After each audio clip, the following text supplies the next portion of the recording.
লিল্লাহে তাকবীর।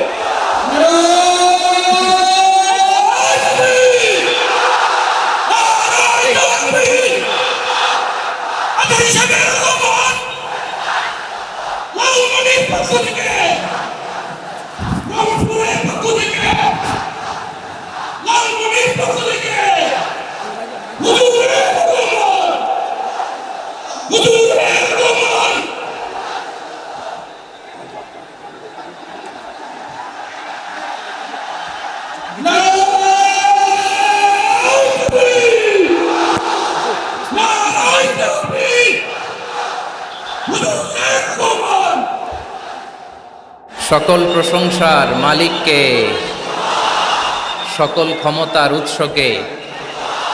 কেউ যেটা পারে না পারে কে, কেউ যেটা দেখে না দেখে কে, কেউ যেটা দেয় না দেয় কে। সে আল্লাহ রাব্বুল ইজ্জা ওয়াল জালালের দরবারে আমরা শুকর গুজার হচ্ছি। আমরা সবাই আওয়াজ করে পড়ে নিচ্ছি কালিমাতুশ শুকর, আলহামদুলিল্লাহ। গলা ছেড়ে দিয়ে আওয়াজ করে, প্রিয় লালমনিরহাটের ভাইয়ের আওয়াজ করে সবাই পড়ুন, রব্বানা লাকাল হামদ হামদান কাসীরান তাইয়িবান মুবারাকান ফীহি ইয়া রাব্বি লাকাল হামদু কামা ইয়ানবাগি লিজালালি ওয়াজহিকা ওয়া আযীমি সুলতানিকা লাকাল হামদু বিল ঈমান লাকাল হামদু বিল ইসলাম লাকাল হামদু বিল কুরআন। আমরা আল্লাহ রাব্বুল ইজ্জা ওয়াল জালালের দরবারে শুকরিয়া জ্ঞাপনের পাশাপাশি আজকের এই প্রোগ্রামের ইন্তেজামিয়া কমিটি, ইসলামিক সোসাইটি লালমনিরহাটকে অন্তরের অন্তঃস্থল থেকে ধন্যবাদ জানাতে চাই, শুভেচ্ছা জানাতে চাই। যারা দীর্ঘদিন টানা পরিশ্রম শেষে আজকে লালমনিরহাট জেলায়, যেটা আমার বেসিকলি রংপুর বিভাগের প্রোগ্রাম ছিল, এই ঐতিহাসিক প্রোগ্রামের আয়োজন তারা করেছে, আলহামদুলিল্লাহ। আজকের প্রোগ্রামে সম্মানিত সভাপতি, প্রধান অতিথি, বিশেষ অতিথি, মঞ্চে উপবিষ্ট আপনাদের অত্র এলাকার মা ও মাটির সন্তানেরা, নেতৃবৃন্দ, কমিউনিটি লিডার্স, লালমনিরহাট জেলার সম্মানিত ব্যবসায়ী ভাইয়েরা, চাকরিজীবী ভাইয়েরা, ছাত্র ভাইয়েরা, ভলান্টিয়ার্স ভাইয়েরা এবং লালমনিরহাট জেলা স্টেডিয়ামে অবস্থানরত আমার মা এবং বোনেরা, আমি আপনাদের সবাইকে অন্তরের অন্তঃস্থল থেকে শুভেচ্ছা জানাতে চাই, ধন্যবাদ জানাতে চাই যে আপনারা এত চমৎকার একটি প্রোগ্রামের আয়োজন করেছেন। প্রিয় ভাইয়েরা, আপনারা জানেন যে আমি প্রতি বিভাগে একবার করে সফর করছি। তো সেই সুবাদে রংপুর বিভাগের প্রোগ্রামটা আমি লালমনিরহাটে দিয়েছি এবং আমি আশ্বস্ত হয়েছিলাম যে লালমনিরহাটের প্রোগ্রাম খুবই গোছালো হবে, সুষ্ঠু হবে, শান্ত হবে। সেটার নমুনা আলামত আমি দেখতে পাচ্ছি, আলহামদুলিল্লাহ। সবাই খুবই সুশৃঙ্খল, লক্ষ লক্ষ তাওহীদি জনতা, পেছনে অনেকে জায়গা পায় নাই কিন্তু কোনো আওয়াজ নাই, সবাই দাঁড়িয়ে আছে। এলইডি স্ক্রিন আছে, আপনারা স্ক্রিনে দেখতে পাচ্ছেন, আলহামদুলিল্লাহ। আমি সবাইকে দেখতে পাচ্ছি, মাশাআল্লাহ মাশাআল্লাহ। শান্ত হয়ে আপনারা বসুন। অল্প কিছু সময় কথা বলার সুযোগ আমি পাবো, যেহেতু আমি হেলিকপ্টারে করে এসেছি। হেলিকপ্টারগুলোর আবার একটা পলিসি আছে, সানসেটের আগে, সূর্য ডোবার আগে তাদেরকে এয়ারপোর্টে আবার ল্যান্ড করতে হয়। তো এখানে 3:30টার মধ্যে আমাকে উঠে যেতে হবে। আমি যদি বারবার আপনাদেরকে থামাতে থাকি, শান্ত হতে বলি এবং এগুলোতেই যদি আমরা সময় নষ্ট করে ফেলি, তাহলে এই যে বিশাল মহাসমাবেশ, বিশাল আয়োজন, যেখানে 2-4টা আমি বার্তা দিতে চাই, এগুলো ব্যাহত হবে। লালমনিরহাটের ছেলেরা খুব ভদ্র, শান্তশিষ্ট। আসার পর থেকে আমাকে রিসিভ করা থেকে শুরু করে, স্টেজে আনা থেকে শুরু করে, এবং আলহামদুলিল্লাহ তরুণ জেনজি শ্রোতাদেরকে আমি দেখতে পাচ্ছি, তারা খুবই কোঅপারেটিভ। সহযোগিতা করার, কোঅপারেট করার, অ্যাসিস্ট করার মানসিকতা আমার ভাইদের আছে, আলহামদুলিল্লাহ আলহামদুলিল্লাহ। আমি চাইবো আমরা একটু নীরব, নিস্তব্ধ পরিবেশ তৈরি করার একটু চেষ্টা করব। প্রচণ্ড রোদ, আপনাদের যেমন কষ্ট হচ্ছে আমারও কষ্ট হচ্ছে। ওনারা বলেছিল স্টেজকে সরাবে, উপরে পর্দা দিবে। আমি বললাম দরকার নাই, যে যেই পরিস্থিতিতে আছি আমরা বসি, শান্ত হইতে হবে। এখানে আমি শান্ত হইতে বলবো, ভলান্টিয়ার্সরা মাইক নিয়ে শান্ত হইতে বলবে, আমাদের সম্মানিত উপস্থাপক উনি শান্ত হইতে বলবে। এগুলোর অপেক্ষায় না থেকে নিজ দায়িত্বে আমরা সবাই শান্ত থাকি, যাতে লালমনিরহাটের এই প্রোগ্রাম একটা ইতিহাস হয়ে থাকে বাংলাদেশে, ঠিক কিনা বলেন? যখন আমি সময় দিব, শাউট করতে বলবো, নয়েজ করতে বলবো, তখন নয়েজ করতে হবে আওয়াজ করে। আর যখন কথা বলবো তখন একেবারে চুপ থাকতে হবে, একেবারে চুপ। মাশাআল্লাহ, হ্যাঁ ঠিক আছে, একেবারে চুপচাপ থাকতে হবে। ধুলা উড়ানো যাবে না, সামনে আগানো যাবে না। নিজের সুবিধা নিরাপত্তা বুঝতে হবে। এটা কোনো রাজনৈতিক সমাবেশ না, এখানে লাফালাফি, চিৎকার চেঁচামেচি, হাত দেখানোর দরকার নেই। হাত দেখানোর পর্ব শেষ। এখানেও ঠান্ডা হয়ে গেছে, মাশাআল্লাহ। হ্যাঁ মাশাআল্লাহ, আমাদের ভলান্টিয়ার্স ভাইরা, আমাদের স্বেচ্ছাসেবক ভাইরা, আইন শৃঙ্খলা রক্ষাকারী ভাইরা অনেক চেষ্টা করতেছে, মাশাআল্লাহ, very good. I am very happy to C this scenario, মাশাআল্লাহ, আলহামদুলিল্লাহ। আমি একটু দেখতে চাই যে রংপুর বিভাগের কে কোন জেলা থেকে আপনারা এসেছেন। কুড়িগ্রাম থেকে কারা এসেছেন দেখি, কুড়িগ্রাম। মাশাআল্লাহ মাশাআল্লাহ। আচ্ছা, গাইবান্ধা জেলার কে আসছেন? গাইবান্ধা, মাশাআল্লাহ। ঠাকুরগাঁও অনেকে আসছেন। দিনাজপুর জেলা থেকে, মাশাআল্লাহ। নীলফামারী,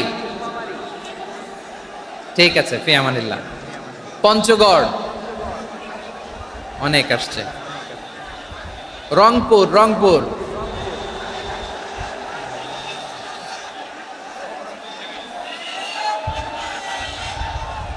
মাশাআল্লাহ মাশাআল্লাহ, ঠিক আছে। লালমনিরহাটের কারা দেখি, লালমনিরহাট।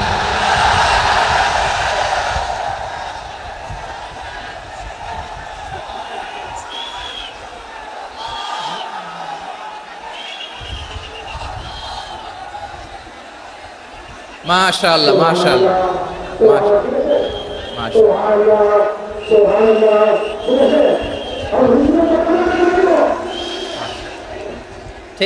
ঠিক আছে। আচ্ছা, এই রংপুর বিভাগের বাইরে থেকে অন্য জেলার কারা কারা আসছেন দেখি। তাও আছে অনেকে, মাশাআল্লাহ, ঠিক আছে। আজকের প্রোগ্রামে উপস্থিত আছেন প্রধান অতিথি হিসেবে অধ্যক্ষ আসাদুল হাবিব দুলু ভাই, সাংগঠনিক সম্পাদক বিএনপি, জাতীয় নির্বাহী কমিটির সভাপতি, জেলা বিএনপি লালমনিরহাট। বিশেষ অতিথি হিসেবে আমাদের অনেক ভাইরা এসছেন, সবাইকে শুকরিয়া জানাই। সভাপতিত্ব করছেন জনাব আব্দুল হাকিম। আইন শৃঙ্খলা বাহিনী, প্রশাসন, ভলান্টিয়ার্স, শুনেছি আমি প্রায় 5,000 ভলান্টিয়ার্স আপনারা নিয়োগ দিয়েছেন, আলহামদুলিল্লাহ। অনেক গোছালো প্রোগ্রাম। আমার প্রাণ ঢালা ভালোবাসা জানবেন, আমার হৃদয়ের গহীন থেকে ভালোবাসা নেবেন, শুভেচ্ছা জানবেন সবাই, ঠিক আছে। প্রিয় ভাইরা, আমরা আর কাল বিলম্ব না করে মূল আলোচনায় চলে যেতে চাই। আজকে যে টপিকের উপর আমি কথা বলবো, টপিকটা হচ্ছে peaceful coexistence and communal harmony, শান্তিপূর্ণ সহাবস্থান এবং সাম্প্রদায়িক সম্প্রীতি। আমাদের বাংলাদেশে সাম্প্রদায়িক সম্প্রীতি আছে না নাই?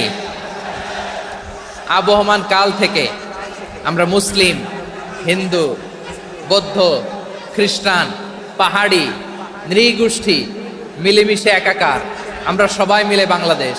আওয়াজ করে বলেন ঠিক কিনা? আমাদের পারস্পরিক সম্প্রীতি, ভালোবাসা, সৌহার্দ্যপূর্ণ আচরণ, বোঝাপড়া, এটা বেশ মজবুত। তবে মাঝে মাঝে আমাদের এই সম্প্রীতির ভেতরে অনেকে ফাটল ধরাতে চায়। আমরা যে সুখে আছি, শান্তিতে আছি, এটা অনেকের ভালো লাগে না, ঠিক কিনা বলেন?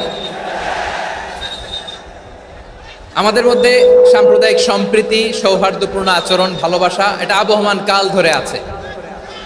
তার প্রমাণ, আমরা তাফসিরুল মাহফিলের আয়োজন করলে আমাদের হিন্দু ভাইরা ডিস্টার্ব করে না, ঠিক কিনা? এবং আমি যদি বলি হাত তোলেন, হিন্দু ধর্মের কারা কারা এসেছেন, কত শত কত হাজার যে হাত উঠবে, আপনি অবাক হয়ে যাবেন। আমি চাচ্ছি না হাত উঠাতে। খুলনাতে সর্বশেষ যে আমি প্রোগ্রাম করে গেলাম, সেখানে কয়েকশো হিন্দু ভাই আসছে আমাদের আলোচনা শুনতে, আলহামদুলিল্লাহ। অনেক বৌদ্ধরা আসে, অনেক খ্রিস্টানরা আসে। এবার সফরেও অনেক হিন্দু ভাইরা আমার সাথে দেখা করেছে, তারা বলেছে হুজুর আমরা আপনার আলোচনা শুনি, আলহামদুলিল্লাহ বলেন। So it's our responsibility to present our religion to our non-Muslim brothers and sisters. আমাদের অমুসলিম ভাই বোনদের কাছে ইসলামের সৌন্দর্য তুলে ধরা এটা আমাদের দায়িত্ব। We all are the ambassador of Islam. আমরা প্রত্যেকে দায়িত্বশীল, আমরা প্রত্যেকে এক একজন ইসলামের অ্যাম্বাসেডর, আলহামদুলিল্লাহ বলেন। এজন্য এমনভাবে দ্য বিউটি অফ ইসলাম, ইসলামের সৌন্দর্য আমাদেরকে ফুটিয়ে তুলতে হবে যাতে করে নন মুসলিমরা শাহাদা পড়ে কালিমা পড়ে মুসলমান হয়ে যায়। অনেক নন মুসলিম ভাই বোন আমাদের হাতে শাহাদা পড়ে কালিমা পড়ে মুসলমান হয়েছে অনেক। সো আমরা যেন ইসলামের বিউটিটাকে তুলে ধরতে পারি এবং এই যে সম্প্রীতি এটাকে যেন আমরা অটুট রাখতে পারি। আদতে আদতে বাংলাদেশের ইতিহাস বলে আমাদের দেশে কোনো দাঙ্গা নাই, আছে? লালমনিরহাটের ভাইয়ের আওয়াজ করে বলেন আমাদের দেশে হিন্দু মুসলিম দাঙ্গা আছে? আমরা ভাই ভাই, আওয়াজ করে বলুন তো আমরা কি ভাই ভাই। কিন্তু কিছু দুষ্ট লোক আছে, তারা আমাদের সম্পর্কের মধ্যে ফাটল ধরাতে চায়, ঠিক কিনা বলেন? মাঝে মাঝে ঝগড়া লাগাতে চায়।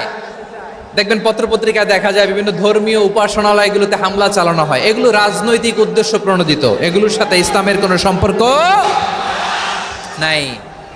এজন্য এই দুর্বৃত্তদের ব্যাপারে আমাদের সাবধান থাকতে হবে। আমরা সবসময় যেমনি ঐক্যবদ্ধ, ইউনাইটেড, আমরা যদি এরকম ইউনাইটেড থাকি এই সমস্ত দুর্বৃত্তদের কালো হাত ভেঙে দিতে আমাদের 1 ঘন্টাও লাগবে না। চিল্লায় বলো ঠিক কিনা? আমরা সংঘবদ্ধ থাকবো। এই যে আমাদের পিসফুল কোএক্সিস্টেন্স, শান্তিপূর্ণ সহাবস্থান, হিন্দুরা পূজা করে, যেদিন হিন্দুদের পূজা অনুষ্ঠান আমরা ওই দিন তাফসির মাহফিল করি না, ঠিক কিনা বলেন? যেদিন আমাদের তাফসিরুল কোরআনের প্রোগ্রাম ওই দিন আমাদের হিন্দু ভাইরা ডিস্টার্ব করে না, সুবহানাল্লাহ। হিন্দুদের পূজা অনুষ্ঠানে মাদ্রাসার ছাত্র যে পাহারা দেয়, গোটা বিশ্বে এরকম দৃষ্টান্ত নজির বিরল, ঠিক কিনা বলেন? আইন শৃঙ্খলা বাহিনীর পাশাপাশি মাদ্রাসার ছাত্ররা যে সেখানে পাহারা দেয়, গোটা পৃথিবীতে এই দৃষ্টান্ত আপনি পাবেন। মাদ্রাসার ছাত্ররা তারা তো কোরআনের ধারক, তারা হাদিসের ধারক, তারা কেন মন্দির পাহারা দিবে? এই সম্প্রীতিকে ধরে রাখার জন্য, এই সৌহার্দ্যকে ধরে রাখার জন্য, আমাদের পারস্পরিক ভালোবাসাকে অটুট রাখার জন্য। আওয়াজ করে বলতে হবে ঠিক কিনা? এখন বলেন আমাদের এই ভালোবাসা অটুট থাক আমরা চাই কি চাই না? আমরা হিন্দু মুসলিম মিলেমিশে শান্তিপূর্ণ সহাবস্থান, সাম্প্রদায়িক সম্প্রীতি, লালমনিরহাটের ভাইয়ের আওয়াজ করে বলুন এই সাম্প্রদায়িক সম্প্রীতি আমরা চাই কি চাই না? আল্লাহ এই দেশকে তুমি বরকতময় করো, বাংলাদেশকে তুমি শান্তিময় করো। আওয়াজ করে সবাই বলেন আমিন। এই জায়গাটাতে সামান্য একটু আওয়াজ হচ্ছিল, এটাও থেমে গেছে, আলহামদুলিল্লাহ আলহামদুলিল্লাহ। এখন একেবারে everything is in my control, মাশাআল্লাহ। ঠিক আছে, আমি মূল আলোচনায় যাই। প্রিয় ভাইরা, আমি বলেছিলাম আমার আলোচনার বিষয় হচ্ছে শান্তিপূর্ণ সহাবস্থান, সাম্প্রদায়িক সম্প্রীতি। আমরা দেখব ইসলাম আমাদেরকে কি কি দিক নির্দেশনা দেয়। শান্ত হইতে হবে, খরগোশের কানের মতো কান দুটো আমার দিকে করে রাখেন। আমি এখনো উঠে যাব, হাত নাড়ায় লাভ নাই, আমি উঠে যাব। তাকায় থাকো আর কান খাড়া, আওয়াজ হবে না। হ্যাঁ, মাশাআল্লাহ মাশাআল্লাহ, ঠিক আছে। আমরা দেখব যে রাসূল সাল্লাল্লাহু আলাইহি ওয়াসাল্লাম এই পিসফুল কোএক্সিস্টেন্সের জন্য আমাদের কি শিখিয়েছেন, কি কি গাইডলাইন দিয়েছেন। আমরা 1 2 3 4 করে এগুলো আপনাদের সাথে শেয়ার করব। আমি আপনাদের খেদমতে সূরাতুল আনআমের 108 নম্বর আয়াত তেলাওয়াত করেছি। এখানে আল্লাহ রাব্বুল ইজ্জা ওয়াল জালাল তিনি ইরশাদ করছেন, ওয়ালা তাসুব্বুল্লাযীনা ইয়াদউনা মিন দুনিল্লাহি ফায়াসুব্বুল্লাহা আদওয়াম বিগাইরি ইলম কাযালিকা যায়্যান্না লিকুল্লি উম্মাতিন আমালাহুম সুম্মা ইলা রাব্বিহিম মারজিউহুম ফায়ুনাব্বিউহুম বিমা কানু ইয়ামালুন। রব্বুল আলামিন বলেন, গোলাম ও আমার ইমানদার বান্দারা শোনো শোনো, ও আমার বিশ্বাসী বান্দারা শোনো শোনো, লা তাসুব্বুল্লাযীনা ইয়াদউনা মিন দুনিল্লাহ ফায়াসুব্বুল্লাহা আদওয়াম বিগাইরি ইলম। ও আমার বিশ্বাসী বান্দারা, যারা আল্লাহকে ব্যতি রেখে, আল্লাহকে বাদ দিয়ে অন্য উপাস্যকে ডাকে, দেবীর পূজা করে, দেবতাদের পূজা করে, তোমরা খবরদার তাদের গালি দিও না। আওয়াজ করে বলেন, কি দিও না? আল্লাহ বলেন, ও বিশ্বাসীরা শোনো, যারা আল্লাহকে বেছে রেখে দেব দেবীর পূজা করে, অন্য উপাস্যের পূজা করে, তাদেরকে ডাকে, ওই দেবতাদেরকে তোমরা গালি দিও না। যদি ওই দেবতাদেরকে গালি দাও, তাহলে ভুলবশত, শত্রুতাবশত তারা তোমাদের রব আল্লাহকে গালি দেবে। ঠিক কি না? তোমরা যদি তাদের দেবতাদের গালি দাও, ওরা রেগে তোমার আল্লাহরে গালি দিবে, তাহলে আল্লাহরে গালি খাওয়ানোর কারণ হয়ে গেলাম আমি। ঠিক কি না বলেন?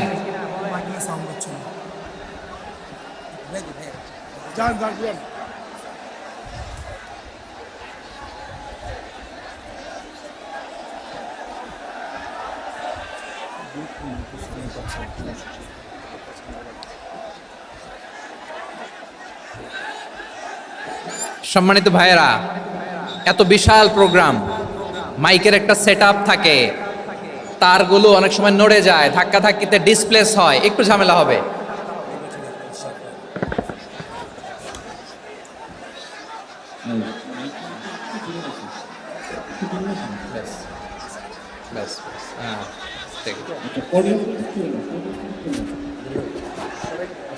ঠিক আছে, একটু একটু সমস্যা হবে মাঝে মাঝে। আপনারা শান্ত থাকলে, শান্ত থাকতে হবে। এইভাবে সাউন্ড নাই, এই নাই, এই বলতে বলতে আমার সময়ও নাই, উঠে যেতে হবে। এগুলো বোকামি। এই বিভাগীয় প্রোগ্রামগুলোতে যাই, চিৎকার চেঁচামেচি করে তোমরা আসো, সময় শেষ, আমাকে উঠে যেতে হয়। আমরা তো বঞ্চিত হলাম। গুরুত্বপূর্ণ অনেক কথা শোনাবো তোমাদের, অনেক। প্রিয় ভাইরা, আপনারা শান্ত হয়ে বসুন, শান্ত হয়ে। রব্বুল আলামিন বলেন, খবরদার বিশ্বাসীরা, আল্লাহ ছাড়া যারা অন্যান্য উপাস্যদেরকে ডাকে, দেবতাদেরকে ডাকে, তাদেরকে তোমরা গালি দিও না। ওই সমস্ত দেবতাদেরকে যদি তোমরা গালি দাও, তাহলে তারা আল্লাহকে গালি দিবে। ঠিক কিনা বলেন? আমরা দেবতাদের গালি দিলে ওরা আল্লাহকে গালি দিবে। রব্বুল আলামিন বলেন, খবরদার দেবতাদেরকে গালি দিও না, তাহলে ওরা তোমার রব আল্লাহরে গালি দেবে। প্রতিটি জাতির জন্য তাদের কাজকে আমি আল্লাহ সুশোভিত করে রেখেছি। তারা সবাই একদিন আমার কাছেই ফিরে আসবে। এরপর আমি রব্বুল আলামিন তাদের আমলনামা তাদেরকে জানিয়ে দেব। সুবহানাল্লাহ পড়ে। প্রিয় ভাইয়েরা, আল্লাহ তাআলা বলেছেন, খবরদার গালি দিও না। আদেশটা কার? আওয়াজ করে বলেন তো। হিন্দুদের দেবতা দেবদেবীদেরকে গালি দেওয়া যাবে না। আওয়াজ করে বলুন প্রিয় ভাইয়েরা, এই আদেশটা কার? এই আপনাদের গলার আওয়াজ। অন্য ধর্মের দেবতাদেরকে যে গালি দেওয়া যাবে না, এই আদেশটা কার? আরো জোরে বলুন, কার? গালি দিবেন কোন দেবতাকে? দিবেন? যদি দেন, তাহলে ওরা আল্লাহরে গালি দিবে। তাহলে আল্লাহরে গালি খাওয়াইলো কে? আপনি। ঠিক কিনা বলেন? আমি আল্লাহকে গালি খাওয়ানোর কারণ হলাম। কারণ আমি যদি গালি না দিতাম, ওরা আমার রবকে গালি দিত না। আওয়াজ করে বলেন ঠিক কিনা? তাহলে প্রিয় ভাইয়েরা, ইসলাম আমাদেরকে শিখায়, সূরাতুল আনআমের 108 নম্বর আয়াত থেকে আমরা বুঝলাম, কোনো ধর্মকে ছোট করা যাবে না। অন্য ধর্মকে ছোট করা মানে ইসলামকে ছোট করা। অন্য ধর্মের দেবতাকে গালি দেওয়া মানে আল্লাহকে গালি খাওয়ানো। আওয়াজ করে বলেন ঠিক কিনা? খবরদার, এটা করা যাবে না। আর অন্য ধর্মের দেবতাকে যদি আপনি গালি দেন, ওরা ইসলাম থেকে দূরে সরে যাবে। যাও ইসলামের প্রতি আকৃষ্ট হয়েছিল, আর কোনোদিন ইসলামের ধারে কাছে আসবে না। আওয়াজ করে বলেন ঠিক কিনা? এজন্য কখনো কোনোদিন অন্য ধর্মের দেবতাদেরকে গালি দেওয়া যাবে না। অন্য ধর্মের কোনো দেবতাদেরকে আমরা গালি দিব না, গালি দিব না। বরং ইসলামের beauty, the beauty of Islam, ইসলামের সৌন্দর্যকে আমরা তুলে ধরব। আমরা যদি বিশ্বনবী সাল্লাল্লাহু আলাইহি ওয়াসাল্লামের জীবনের দিকে তাকাই, তাহলে আমি দেখব বিষ্ণু ইসলাম মক্কাতে কিংবা মদিনাতে অন্য ধর্মের লোকদের সাথে খুব পিসফুলি লাইফ লিড করেছেন। হোক মুশরিক, হোক খ্রিস্টান, হোক ইহুদি, বিশ্বনবী সবার সাথে মিলেমিশে ছিলেন। আলহামদুলিল্লাহ বলেন। ইসলাম হচ্ছে পিসফুল রিলিজিয়ান। অন্য ধর্মের প্রতি সহনশীলতার সবক ইসলাম আমাদেরকে দেয়। কিন্তু প্রতিটি মুসলিমের এটা মনে রাখতে হবে, আল্লাহর কাছে পছন্দনীয়, গ্রহণযোগ্য ধর্ম জীবনাদর্শ একটি, সেটা হচ্ছে ইসলাম। আওয়াজ করে বলেন সেটা কি? লালমনিরহাটের ভাইয়েরা আওয়াজ করে বলুন, আল্লাহর কাছে মনোনীত ধর্ম একটি, সেটা কি? এজন্য রব্বুল আলামিন বলেন, ইন্নাদ-দীনা ইনদাল্লাহিল ইসলাম, আল্লাহর কাছে মনোনীত গ্রহণযোগ্য অ্যাকসেপ্টেড ধর্ম মতাদর্শ একটা, সেটা হলো ইসলাম। ইসলাম ছাড়া অন্য কোনো ধর্ম যদি কেউ তালাশ করে, তার ওই ধর্ম আল্লাহ গ্রহণ করবে না। ওমাই ইয়াবতাগি গায়রাল ইসলামি দীনান ফালাই ইউকবালা মিন ওয়া হুয়া ফিল আখিরাতি মিনাল খাসিরিন।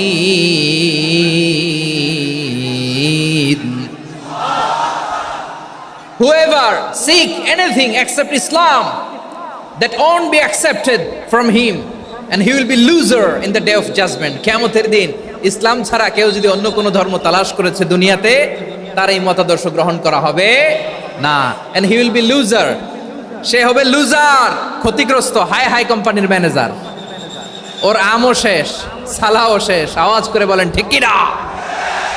এজন্য ইসলাম পেয়ে আমরা খুশি না বেজার?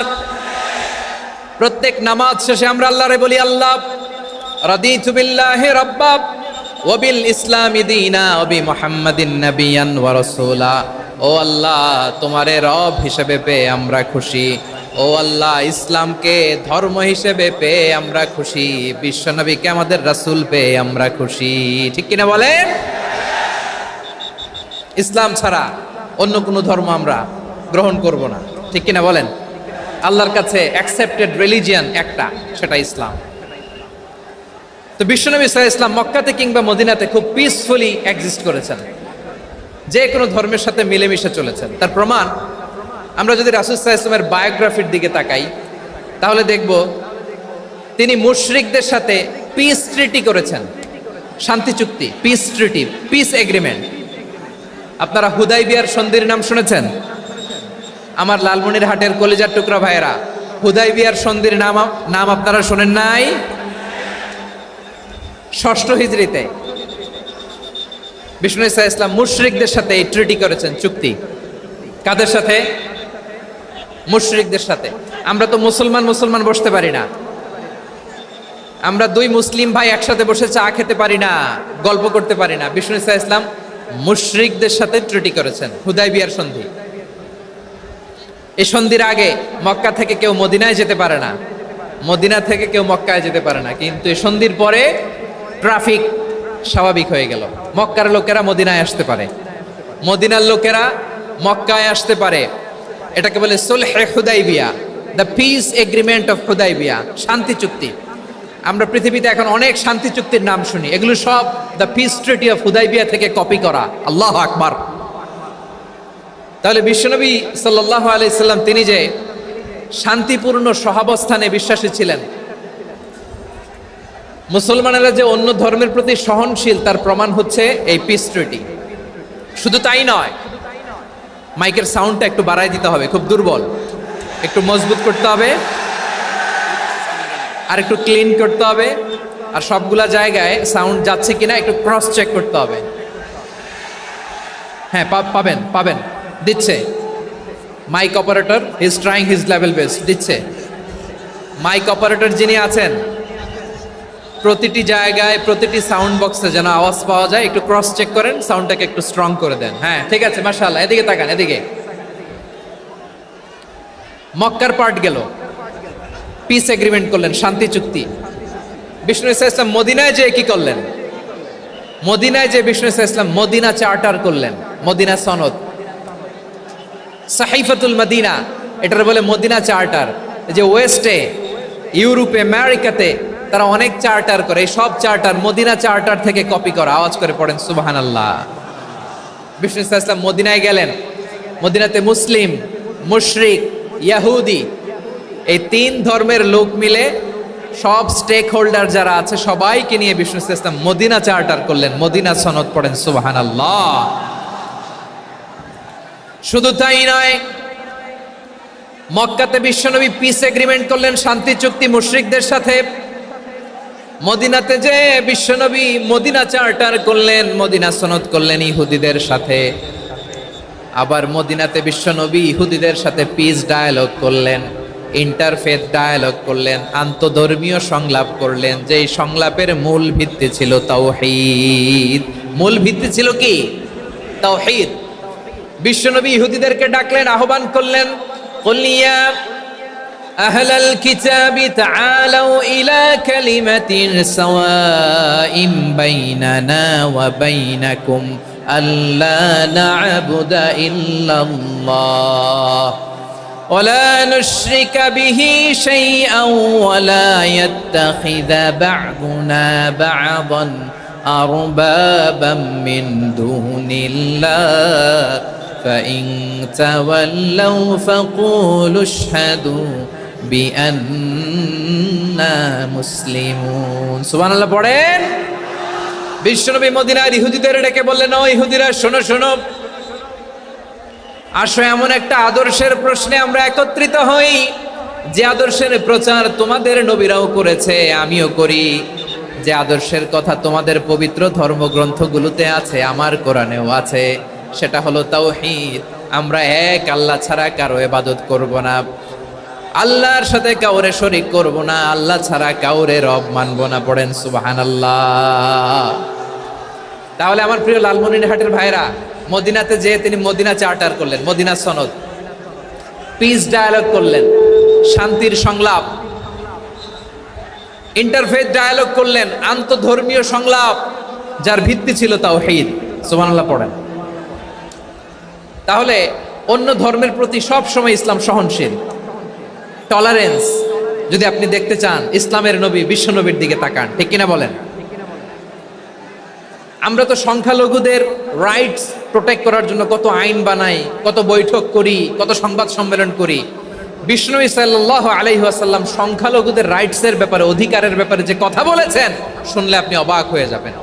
বিশ্বনবী বলেন, আলা মান যালামা মুআহাদান আও ইনতাকাসাহু আও কাল্লাফাহু ফাওকা তাআতিহি আও কাল্লাফাহু ফাওকা তাকাতিহি আও আখাযা মিনহু শাইআন বিগাইরি তিবি নাফসিন ওয়া আনা হাজিজুহু ইয়াউমাল কিয়ামা। খবরদার, জেনে রাখো, কেউ যদি কোনো সংখ্যালঘুর উপরে অত্যাচার করে, কোনো সংখ্যালঘুর প্রাপ্য থেকে যদি কেউ কাউকে ঠকায়, সংখ্যালঘুর উপর যদি কেউ কষ্ট দেয়, কোনো সংখ্যালঘুর সম্পদ যদি কেউ জোর করে কেড়ে নেয়, আমি কিয়ামতের দিন বিশ্বনবী ওই সংখ্যালঘুর পক্ষে আর ওই মুসলমানদের বিপক্ষে বাদী হয়ে দাঁড়াবো।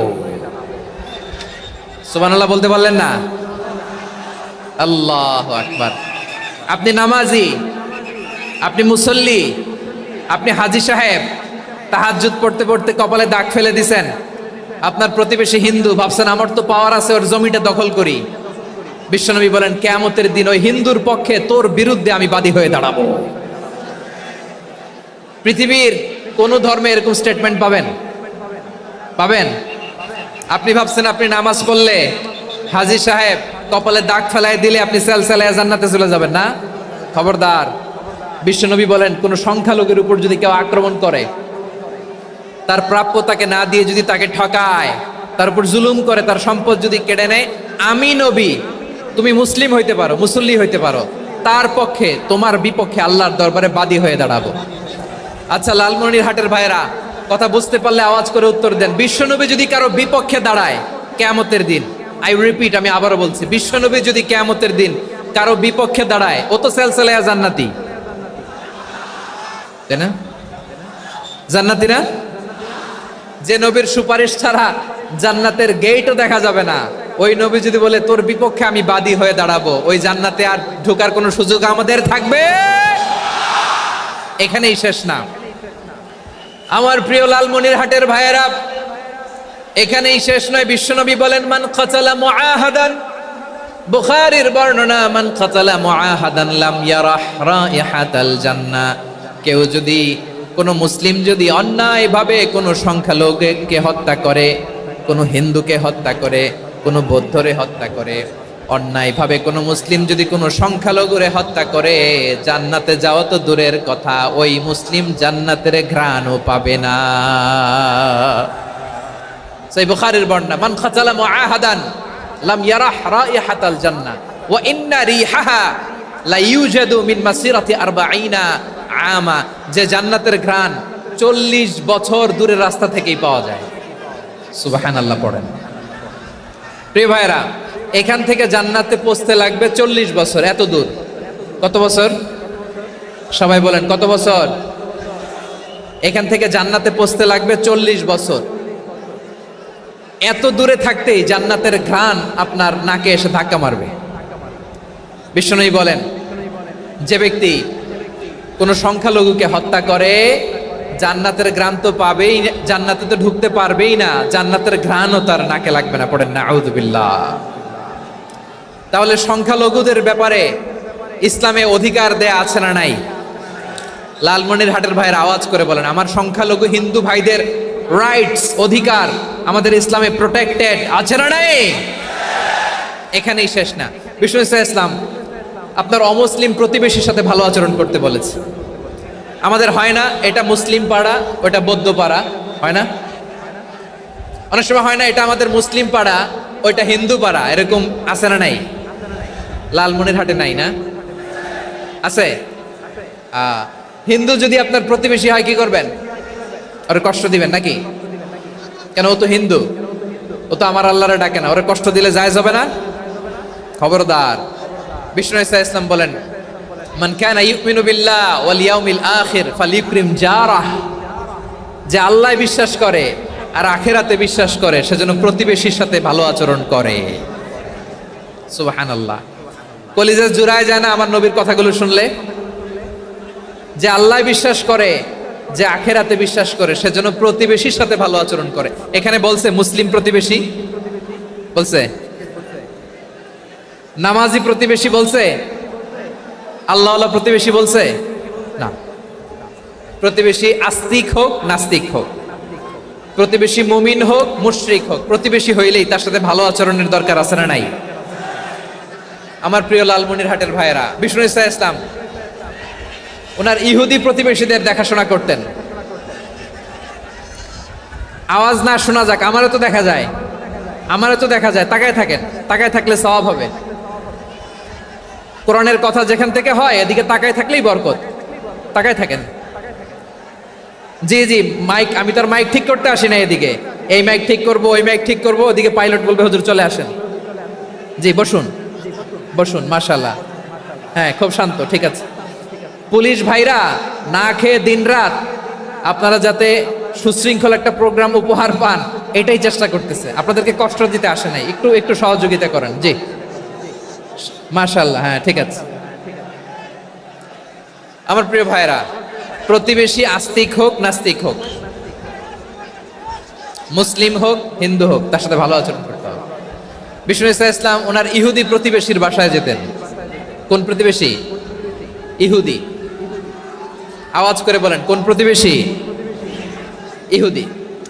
এক ইহুদি কিশোর বিষ্ণু ইসলামের খেদমত করতে, ইহুদি ছেলে আমার নবীর খেদমত করতো, তারা ছিল নবীর প্রতিবেশী। তো অনেক দিন হয় ইহুদি ছেলেটা আসে না। বিষ্ণুনবী খোঁজ দিলেন, ঘটনা কি? একটা ইহুদি ছেলে না আমার খেদমতে আসতো, ছেলেটা কই? খোঁজ নিয়ে জানলেন ছেলেটা অসুস্থ। বিষ্ণু ইসলাম ওই ইহুদির বাড়িতে চলে গেলেন ওই ছেলেটাকে দেখা করার জন্য, ভিজিট করার জন্য। সুবহানাল্লাহ পড়বেন না? গেলেন, যে দেখে ইহুদি ছেলেটা মুমূর্ষ, জান জান যায় যায় ভাব, বিছানায় পড়ে আছে, তার বাবা দাঁড়ানো। বিশ্বনবী তার মাথার পাশে বসলেন, মাথায় হাত বুলিয়ে দিলেন, আর ছেলেটাকে বললেন আসলিম, হে ইহুদি ছেলে আসলিম, ইসলাম ধর্ম গ্রহণ করো। তো ছোট্ট ছেলে ভাবে আমরা ইহুদি, এখন ইসলাম ধর্ম গ্রহণ করলে আব্বা যদি বকা দেয়, ফানাযারা ইলা ওয়াজহি আবি, ছেলেটা তার বাবার চেহারার দিকে তাকালো, দেখি আব্বা কি কয়। আব্বা যদি বলে তাইলে ইসলাম ধর্ম গ্রহণ করবে। ইহুদি ছেলেটা তার বাবার দিকে যখন তাকালো, ওর বাবা বলে আতি আবুল কাসিম, আবুল কাসিম যা বলে তাই করো। আবুল কাসিম হচ্ছে বিষ্ণু ইসলামের একটা কুনিয়াত, উপনাম। আমার রাসূলের বড় ছেলের নাম ছিল কাসেম। যেমন দেখবেন আমাদের এলাকায় কারো ছেলের বড় ছেলের নাম যদি হয় আব্দুল্লাহ, এরা আব্দুল্লাহর বাপ বলে ডাকে। কারো বড় মেয়ের নাম যদি হয় ফাতেমা, এরা কি ডাকে? ফাতেমার বাপ বলে না? তো বিষ্ণু ইসলামের বড় ছেলের নাম ছিল কাসেম। ইহুদি বাবা বলল আতি আবুল কাসেম, আবুল কাসেম যা বলে তাই শোনো, মানে মোহাম্মদ যা বলে তাই শোনো। এই কথা শুনে ছেলে সাহস পাইছে, ছেলে আবার পড়তে আরম্ভ করলো, আশহাদু আল্লাহ ইলাহা ইল্লাল্লাহ ওয়া আশহাদু আন্না মুহাম্মাদার রাসূলুল্লাহ, পড়েন আল্লাহু আকবার। বিশ্বনবীর আহ্বান শুনে ওই আহ্বানে সাড়া দিয়ে ইহুদি ছেলে শাহাদা পড়ে মুসলমান হয়ে গেল। তার হৃদয়টারে ইমানের নূর দিয়ে আলোকিত করে দিল কে? প্রিয় ভাইরা, এবার রাসূল সাল্লাল্লাহু আলাইহি ওয়াসাল্লাম বের হয়ে আসলেন ঘর থেকে আর বললেন, আলহামদুলিল্লাহিল্লাযী আনকাযাহু মিনান নার। প্রশংসা সে আল্লাহর, যে আল্লাহ জাহান্নামে চলে যাচ্ছিল প্রায় এমন একটা লোককে মুহূর্তের মধ্যে কালেমায়ে শাহাদাতের বদৌলতে জান্নাতি বানায় দিলেন। আওয়াজ করে পড়েন সুবহানাল্লাহ। এই হাদিস থেকে আমরা কি শিখলাম? What is the moral of the story? এক নম্বর স্টোরি হলো, প্রতিবেশী ইহুদি হোক হিন্দু হোক, যাবেন, সুসম্পর্ক রাখবেন, উপহার দিবেন, বিপদে পাশে দাঁড়াবেন, তাইলেই তো আপনাদের প্রতি, মুসলমানদের প্রতি তারা আকৃষ্ট হবে, ঠিক কিনা বলেন? আপনি যদি হিন্দুদের সাথে বৌদ্ধদের সাথে নাই মিশেন, নাস্তিকের কাছে নাই যান, তো ইসলামের সৌন্দর্যটা ওরা বুঝবে কেমনে? আমার অনেক হিন্দু পরিচিত ভাই আছে, ওরা আমাদের ইফতারির প্রোগ্রামে এসে একসাথে ইফতারি করে। অনেক মদখোর আমার সাথে বসে একসাথে ডিনার করে, হাফ প্যান্ট পরা, গলায় স্বর্ণের চেইন, হাতে স্বর্ণের ব্রেসলেট, আইসা আমার সাথে ডিনার করছে, আছে এরকম। গাঁজাখোর, আমি বলি আসো, welcome welcome to my dinner, আসো বসো। বসলেই তো আমি ওর ডিএনএ, চিন্তার ডিএনএ চেঞ্জ করে দেওয়ার সুযোগ পাবো, চিল্লায় বলো ঠিক কিনা? আসতে হবে আমার কাছে। Our door is open, the door of Islam is open 24/7। সব সময় আমাদের ইসলামের দরজা আমার অমুসলিম ভাইদের জন্য খোলা আছে না নাই? এই হাদিস থেকে দুইটা শিক্ষা। এক নম্বর শিক্ষা, প্রতিবেশী মুসলিম হোক অমুসলিম হোক, যান, অসুস্থ হইলে একটু আপেল নিয়ে যান, আঙ্গুর নিয়ে যান, কমলা নিয়ে যান, তাদের সাথে ভালো আচরণ করেন। ইসলামের বিউটি দেখে, সৌন্দর্য দেখে অবাক হবে, নসিব ভালো হলে কোনোদিন কালিমা পড়ে মুসলমান হয়ে যাবে, ঠিক কিনা বলেন? তাহলে অমুসলিমের সাথে ভালো সম্পর্ক। বিশ্বনবী ইহুদির বাড়িতে গেলেন, ইহুদির বাড়ি, আর আমার মুসলমান ভাই আমার কাফের বলে, এরকম আছে না নাই? মুসলিমরা দেখতে পারে না, সহ্য করতে পারে। বিশ্বনবী সাল্লাল্লাহু আলাইহি ওয়াসাল্লাম ইহুদির বাড়িতে গেলেন, এটা একটা শিক্ষা। আরেকটা শিক্ষা হলো, ভাইরা ধাক্কা মেরে এসে সামনে এসে কি লাভ? প্রোগ্রাম তো শেষ হচ্ছে, এখনই শেষ হচ্ছে। তো এই যে আমাদের বকশি ভাই ওয়াদা নিল, হাত তোলালো, মিম বলে এত কথা বললো, তো আমি জেলায় জেলায় যে খালি হাত নাড়াই তোমাদের জন্য নাকি? হ্যাঁ, হাত নাড়াই শুধু। এই ধাক্কাইতে ধাক্কাইতে এদিকে এসে হাত নাড়াইতেছে, হয়েছে তো, দেখলাম তো, ঠিক আছে, মাশাআল্লাহ, অনেক সুশৃঙ্খল, অন্যান্য যে কোনো জেলার চেয়ে অনেক সুশৃঙ্খল। আমার দিকে তাকাও, আমার দিকে তাকাও, ঠিক আছে। এই যে দাঁড়িয়ে আছে, একটা ছেলে নড়ে না, দেখছেন? মাশাআল্লাহ মাশাআল্লাহ মাশাআল্লাহ। হ্যাঁ, এইভাবেই। আর কয়েকটা মজাদার কথা আছে, শোনো। এই হাদিস থেকে আমাদের শিক্ষা হলো, আমার প্রতিবেশী যেই ধর্মের হোক আমি সম্পর্ক রাখবো। অসুস্থ হলে যাব, কি বলেন ভাইরা? যাবেন না? যাবেন না আপনারা? আচ্ছা, 2 নম্বর শিক্ষা হলো, বিষ্ণু ইসলামের খাদেম ছিল ইহুদি, এতদিন খেদমত করলো, একদিনও বিশ্বনবী ওরা কালিমার দাওয়াত দেয় নাই। কারণ কি? বিশ্বনবী একটা ভালো সময়ের অপেক্ষা করতেছিলেন, প্রপার টাইমিং। দাঈর কাজ হচ্ছে দাঈ ইলাল্লাহ, সে হচ্ছে সুযোগ সন্ধানী। দাঈ সুযোগ খোঁজে, কখন দাওয়া দিলে ব্যাটে বলে হবে, ঝোপ বুঝে কোপ মারে, ঠিক কিনা বলেন? বিষ্ণু ইসলাম ভালো সময়ের অপেক্ষা করতেছিলেন, দেখি ভালো সময় আসুক আসুক আসুক আসুক। আস্তে আস্তে এমন সময় আসছে, ছেলে এবার মুমূর্ষ। অসুস্থ ব্যক্তির হৃদয় অত্যন্ত নরম থাকে, হসপিটালে যখন কেউ যায় তার হৃদয়টা বড্ড নরম থাকে, মৃত্যুর ভয়ে তার অন্তরটা নরম থাকে, ঠিক কিনা বলেন? এই প্রপার টাইমিং এর অপেক্ষা করতেছিলেন। যখনই টাইমিং পেয়েছেন, দাওয়াত দিলেন, পড়ো লা ইলাহা ইল্লাল্লাহ, সুবহানাল্লাহ পড়েন সবাই।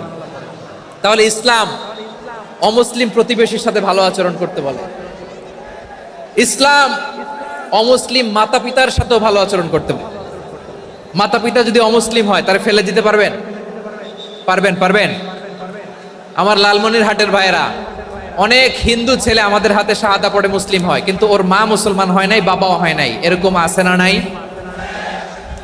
তো ও হয়েছে মুসলিম, মা বাপ হিন্দু, এখন মা বাপ কি বাদ? হ্যাঁ, মা বাপ বাদ দেয়া যাবে? যেই মা আপনারে 9 মাস 8 মাস পেটে ধারণ করলো, আপনার মায়ের নার ছেঁড়া ধন, আপনি ওই মারে বাদ দিতে পারবেন? যে মায়ের বুকের তাজা দুধ খেয়ে আপনি আজকে বাড়ন্ত তাজা তরতাজা, ওই মারে বাদ দেয়া যাবে? মায়ের এক ধারে দুধের দাম, কাটিয়া গায়ের চাম, পাপুষ বানাইলেও ঋণের শোধ হবে না, এমন দরদি ভাবে কেউ হবে না আমার মাহা গো। মায়ের এক ধারে দুধের দাম, কাটিয়া গায়ের চাম, পাপুষ বানাইলেও ঋণের শোধ হবে না, এমন দরদি ভাবে কেউ হবে না আমার মাহা গো। ঠিক কিনা? মাকে তো বাদ দেয়া যায় না। وَقَضَى رَبُّكَ أَلَّا تَعْبُدُوا إِلَّا إِيَّاهُ وَبِالْوَالِدَيْنِ إِحْسَانًا। আল্লাহ বলে অবধারিত দুইটা ভার্ডিক তোমাদের জন্য, এক আল্লাহর ইবাদত করবা আর মা বাবার প্রতি ইহসান করবা। আদেশটা কার? মা বাবার প্রতি ইহসান করতে হবে। আমার মা হিন্দু হোক ভালো আচরণ করতে হবে, বৌদ্ধ হোক ভালো আচরণ করতে হবে। আমার যে সমস্ত হিন্দু ভাইয়েরা মুসলিম হয়েছে, তোমাদের মা বাবা এখনো মুসলমান হয় নাই, তাদের সাথে ভালো আচরণ করতে হবে। আপনাদের খেদমত নিজে করতে হবে অথবা খেদমতের ব্যবস্থা করাই দিতে হবে। মান্থলি যে খরচ লাগে এটা দিতে হবে। আরে তুমি এখন মুসলিম, তোমার মা বাবা হিন্দু, এখনই তো সুযোগ ইসলামের সৌন্দর্য দেখানোর। এখন মা বাবা যদি দেখে আরে এটা হিন্দু থাকতে তো বদমাইশ ছিল, বেয়াদব ছিল, কি এমন ধর্ম সে গ্রহণ করলো যেটা গ্রহণের সাথে সাথে সে পাল্টে গেল? কি এমন ধর্ম সে গ্রহণ করেছে যেটা তার জীবনকে আলোকিত করে দিয়েছে? নসিব ভালো হইলে তারাও কালিমা পড়ে মুসলমান হয়ে যাবে। বিষ্ণু ইসলামের স্ত্রীর নাম ছিল আয়েশা রাদিয়াল্লাহু তাআলা আনহা, আবু বকর রাদিয়াল্লাহু তাআলা আনহুর মেয়ে। আবু বকর রাদিয়াল্লাহু তাআলা আনহুর আরেক মেয়ের নাম হচ্ছে আসমা। কি নাম? দুজনই আবু বকর রাদিয়াল্লাহু তাআলা আনহুর মেয়ে, আসমা আর আয়েশা। নাম দুটা কেমন লাগে? আসমা নামটা কেমন লাগে? আয়েশা নামটা কেমন লাগে? সবার ভালো লাগে নাই? নাম দুটো আপনাদের ভালো লাগে? লালমনিরহাটে অনাগত যদি কন্যা সন্তান হয়, যদি মনে চায় আসমা রেখে দিতে পারবেন, যদি মনে চায় আয়েশা রেখে দিয়েন। দেশে বিদেশে এয়ারপোর্টে রাস্তাঘাটে শুধু বলে হুজুর একটা নাম দেন, আমার ছেলের একটা নাম দেন, মেয়ের একটা নাম দেন। তো আমার মনে আছে যশোরের 8 দিনের মাহফিলে আমি একটা দুইটা নাম দিয়েছিলাম। আজকে লালমনিরহাটের এই প্রোগ্রামে কন্যা সন্তান যদি হয় দুটা নাম দিলাম, আসমা কিংবা আয়েশা। ইনশাআল্লাহ পড়েন। দুজন বোন, এক মায়ের না, বাবা এক মা দুজন। আয়েশা রাদিয়াল্লাহু তাআলা আনহার মায়ের নাম উম্মে রুমান, আর আসমা রাদিয়াল্লাহু তাআলা আনহার মায়ের নাম কুতাইলা বিনতে আব্দুল উজ্জা। আবু বকর রাদিয়াল্লাহু তাআলা আনহু 4টা বিয়ে করেছিলেন। তো একই ঘটনা ঘটেছে এই ফ্যামিলিতে। আসমা ইসলাম ধর্ম গ্রহণ করে মুসলিমা, কিন্তু তার মা কুতাইলা মুশরিকা। আই রিপিট, বোঝার জন্য আমি আবারও বলি, আসমা রাদিয়াল্লাহু তাআলা আনহা মুসলিমা, আর আসমার মা কুতাইলা, আওয়াজ করে বুঝে থাকলে বলেন, আসমার মা মুশরিকা। তার মানে মেয়ে মুসলিম, মা অমুসলিম। ভেজাল আছে না নাই? কিন্তু কুতাইলা আর ধৈর্য ধারণ করতে পারে না। নার ছেড়া ধন, কলিজার টুকরা ধন, কলিজার টুকরা সন্তান আসমারে দেখতে বড্ড মন চায়। সাইয়েদনা আসমা রাদিয়াল্লাহু তাআলা আনহা মক্কা থেকে হিজরত করে মদিনায় চলে গেলেন। হুদাইবিয়ার পর যখন মক্কা মদিনার ট্রাফিক স্বাভাবিক হলো, মক্কার লোক মদিনায় যায়, মদিনার লোক মক্কায় আসে। কুতাইলা কলিজার টুকরা সন্তান আসমারে দেখার জন্য কিছু উপহার নিয়ে বিশাল মরুপথ পাড়ি দিয়ে মক্কা থেকে মদিনায় যায়। সুবহানাল্লাহ বলেন। এখন মা আসছে মেয়ের সাথে দেখা করতে, মেয়ে তো আর দেখা দেয় না। মেয়ে ভাবছে আমার মা তো মুশরিকা, অপবিত্রা, তার সাথে কি দেখা দেয়া যাবে? বিশ্বনবীর দরবারে চলে গেলেন। সুবহানাল্লাহ বলেন। কি সৌভাগ্যবান ছিল তারা, মাসলা জানার দরকার হলেই নবীর দরবারে চলে যেত। ঘরে বউয়ের সাথে ঝগড়া হলে নবীর দরবারে চলে যেত। অনেক সাহাবী বলে আমার পেটে ক্ষুধা লাগলেও আমি নবীর কাছে চলে যেতাম, কারণ নবীর চেহারার দিকে তাকালেই আমার পেটের ক্ষুধা মিটে যেত। সাইয়েদনা আসমা রাদিয়াল্লাহু তাআলা আনহা বিশ্বনবীর কাছে চলে গেলেন, যে বললেন ইয়া রাসূলুল্লাহ, হে ইয়া হাবিবাল্লাহ, ইন্না উম্মি কাদিমাতুন ইলাইয়া ওয়া হিয়া রাগিবা। আমার মা মক্কা থেকে অনেক দূর মরুর পথ পাড়ি দিয়ে উপহার সামগ্রী নিয়ে মদিনায় আমার সাথে দেখা করতে এসেছে গো নবী। আমার জানতে বড্ড ইচ্ছে হয় আমি আমার মুশরিকা মায়ের সাথে একটু দেখা করতে পারবো কিনা। আফা আসিলুহা, আগে যেমনি আমি আমার মায়ের সাথে ভালো আচরণ করতাম, যেমনি আমি আমার মায়ের সাথে সদাচরণ করতাম গো নবী, এখন আমি মুসলিমা, মা মুশরিকা, এখনো কি আগের মতো সদাচরণ করতে পারবো নাকি? বিশ্বনবী বললেন নাম সিলিহা, হ্যাঁ রে আসমা, অবশ্যই অবশ্যই, আগে ঠিক যেমন তুমি তোমার মায়ের সাথে ভালো আচরণ করতে, এখনো তেমনি আগের মতো ভালো আচরণ করবা। আওয়াজ করে পড়েন সুবহানাল্লাহ। কি ইসলাম আমরা পেয়েছি! কত ব্রড মাইন্ডেড আমাদের ইসলাম, কত ওপেন মাইন্ডেড ইসলাম, কত ওপেন আপ করতে পারে, চিন্তা করতে পারেন। বিষ্ণু বললেন হ্যাঁ অবশ্যই, নাম সুলিহা, আগে যেমনি ভালো আচরণ করছো আসমা, এখন ওই রকমই করো, পারলে আরো বাড়াই করো। সুবহানাল্লাহ বলেন। তাহলে আমার যে হিন্দু ভাইয়েরা, হিন্দু বোনেরা, ইমানের বদৌলতে দৌলতে আপনি ধন্য হয়েছেন, আপনার আম্মা আব্বা এখনো মুসলমান হয় নাই, তাদের জন্য দোয়া করেন, তাদের জন্য দোয়া করেন, আল্লাহ যেন তাদেরকেও ইমানের দৌলত দান করে। আমরা সবাই পড়ি আমিন, আরো জোরে পড়েন আমিন। এখন বলেন, ইসলাম কি ন্যারো মাইন্ডেড রিলিজিয়ান না ব্রড মাইন্ডেড? লালমনিরহাটের যুবক ভাইরা আওয়াজ করো, ইসলাম কি ন্যারো মাইন্ডেড না ব্রড মাইন্ডেড? কতটা ব্রড মাইন্ডেড দেখেন। বিশ্বনবী সাল্লাল্লাহু আলাইহি সাল্লাম অমুসলিমরা যদি নবীকে উপহার দিত, ওই উপহারও বিশ্বনবী গ্রহণ করতেন। সুবহানাল্লাহ পড়েন। আপনার অমুসলিম বন্ধু যদি উপহার দেয়, সেটাও আপনি নিতে পারবেন, যেটা নেওয়া জায়েজ। কিন্তু আপনার বন্ধু যদি আপনার মদের বোতল দেয়, নিতে পারবেন? হ্যাঁ, মদের বোতল দিলে পারবেন না। আপনার বন্ধু যদি আপনার পর্ক দেয়, পর্ক, শুকরের গোশত মিশ্রিত কোনো খাবার, ওটা নিতে পারবেন না। হালাল যে কোনো জিনিস নিতে পারবেন। বিশ্বনবী সাল্লাল্লাহু আলাইহি ওয়াসাল্লাম অমুসলিমদের দেয়া হাদিয়া গ্রহণ করতেন। কেমন নবী ছিলেন! আমার নবীরে চিনে নেন, আমার নবীর অ্যাটিটিউড জেনে নেন। বিশ্বনবী সাল্লাল্লাহু আলাইহি ওয়াসাল্লাম যখন কোনো জনপদে যেতেন, 3টা অপশন নিয়ে যেতেন। প্রিয় ভাইয়ের আওয়াজ করে বলতে হবে, কোন জনপদে গেলে আমার নবীর অপশন থাকতো কয়টা? আমার মতো 3 আঙ্গুল উঁচু করে দেখান আর বলুন, আমার নবী কোন জনপদে গেলে কয়টা অপশন নিয়ে যেতেন? 1 নাম্বার অপশন আসলিম তাসলাম। নতুন এলাকায় গেলে বলতেন আসলিম তাসলাম, ইসলাম ধর্ম গ্রহণ করো, শান্তিতে থাকবা, আমার ভাই হয়ে যাবে, আমরা ভাই ভাই, ইসলাম মানো, আমরা ভাই ভাই। অপশন নাম্বার কত? 1। যদি বলে না ইসলাম মানবো না, ওকে, অপশন নাম্বার 2, মুসলিম হওয়ার দরকার নাই, লা ইকরাহা ফিদ্দিন, ইসলামে কোনো বাড়াবাড়ি নাই। খ্রিস্টান আছো থাকো, বৌদ্ধ আছো থাকো, ইহুদি থাকতে চাও থাকো, কিন্তু আমরা যেহেতু রিজিওনাল সুপার পাওয়ার, আমাদের আন্ডারে থাকো, ট্যাক্স দিয়া থাকো, এটার বলে জিজিয়া। আলেম যারা আছেন বুঝবেন, এটার আরবিতে কি বলে? জিজিয়া। You pay us the tax, we will give you the security. তোমরা ট্যাক্স দিবা, আমরা সিকিউরিটি দিব, আমাদের আওতায় থাকবা, কেউ তোমাদেরকে আক্রমণ করতে পারবে না, আমরা নিরাপত্তা দিব। সুবহানাল্লাহ বলেন। এটা অপশন নাম্বার কত? আচ্ছা, বুঝে থাকলে বলেন, 1 নাম্বার অপশন কি ছিল? ইসলাম। ইসলাম মানো, শান্তিতে থাকবা, ভাই ভাই, আমরা ভাই ভাই।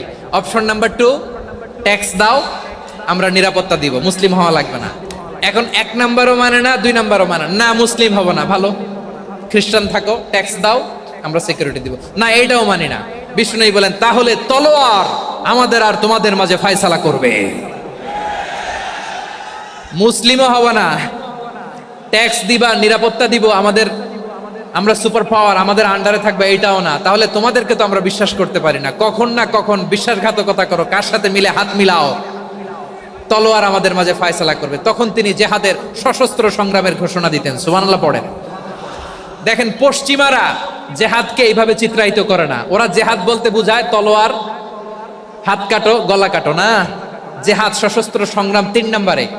অধিকাংশ ক্ষেত্রেই বিশ্বনবীর সুন্দর আচরণ দেখে, আরে আমার নবীর যে নুরানি চেহারা, অনেকে তো কেবল সিরেফ চেহারাটা দেখেই কালিমা পড়ে মুসলমান হয়ে গিয়েছে। যারা মুসলিম হয় নাই, তারা তাদের ইসলামেই বলবৎ ছিল, ট্যাক্স দিয়ে ইসলামের আন্ডারে ছিল। যারা এটাও মানে নাই ওইটাও মানে নাই তাদের বিরুদ্ধে জেহাদ।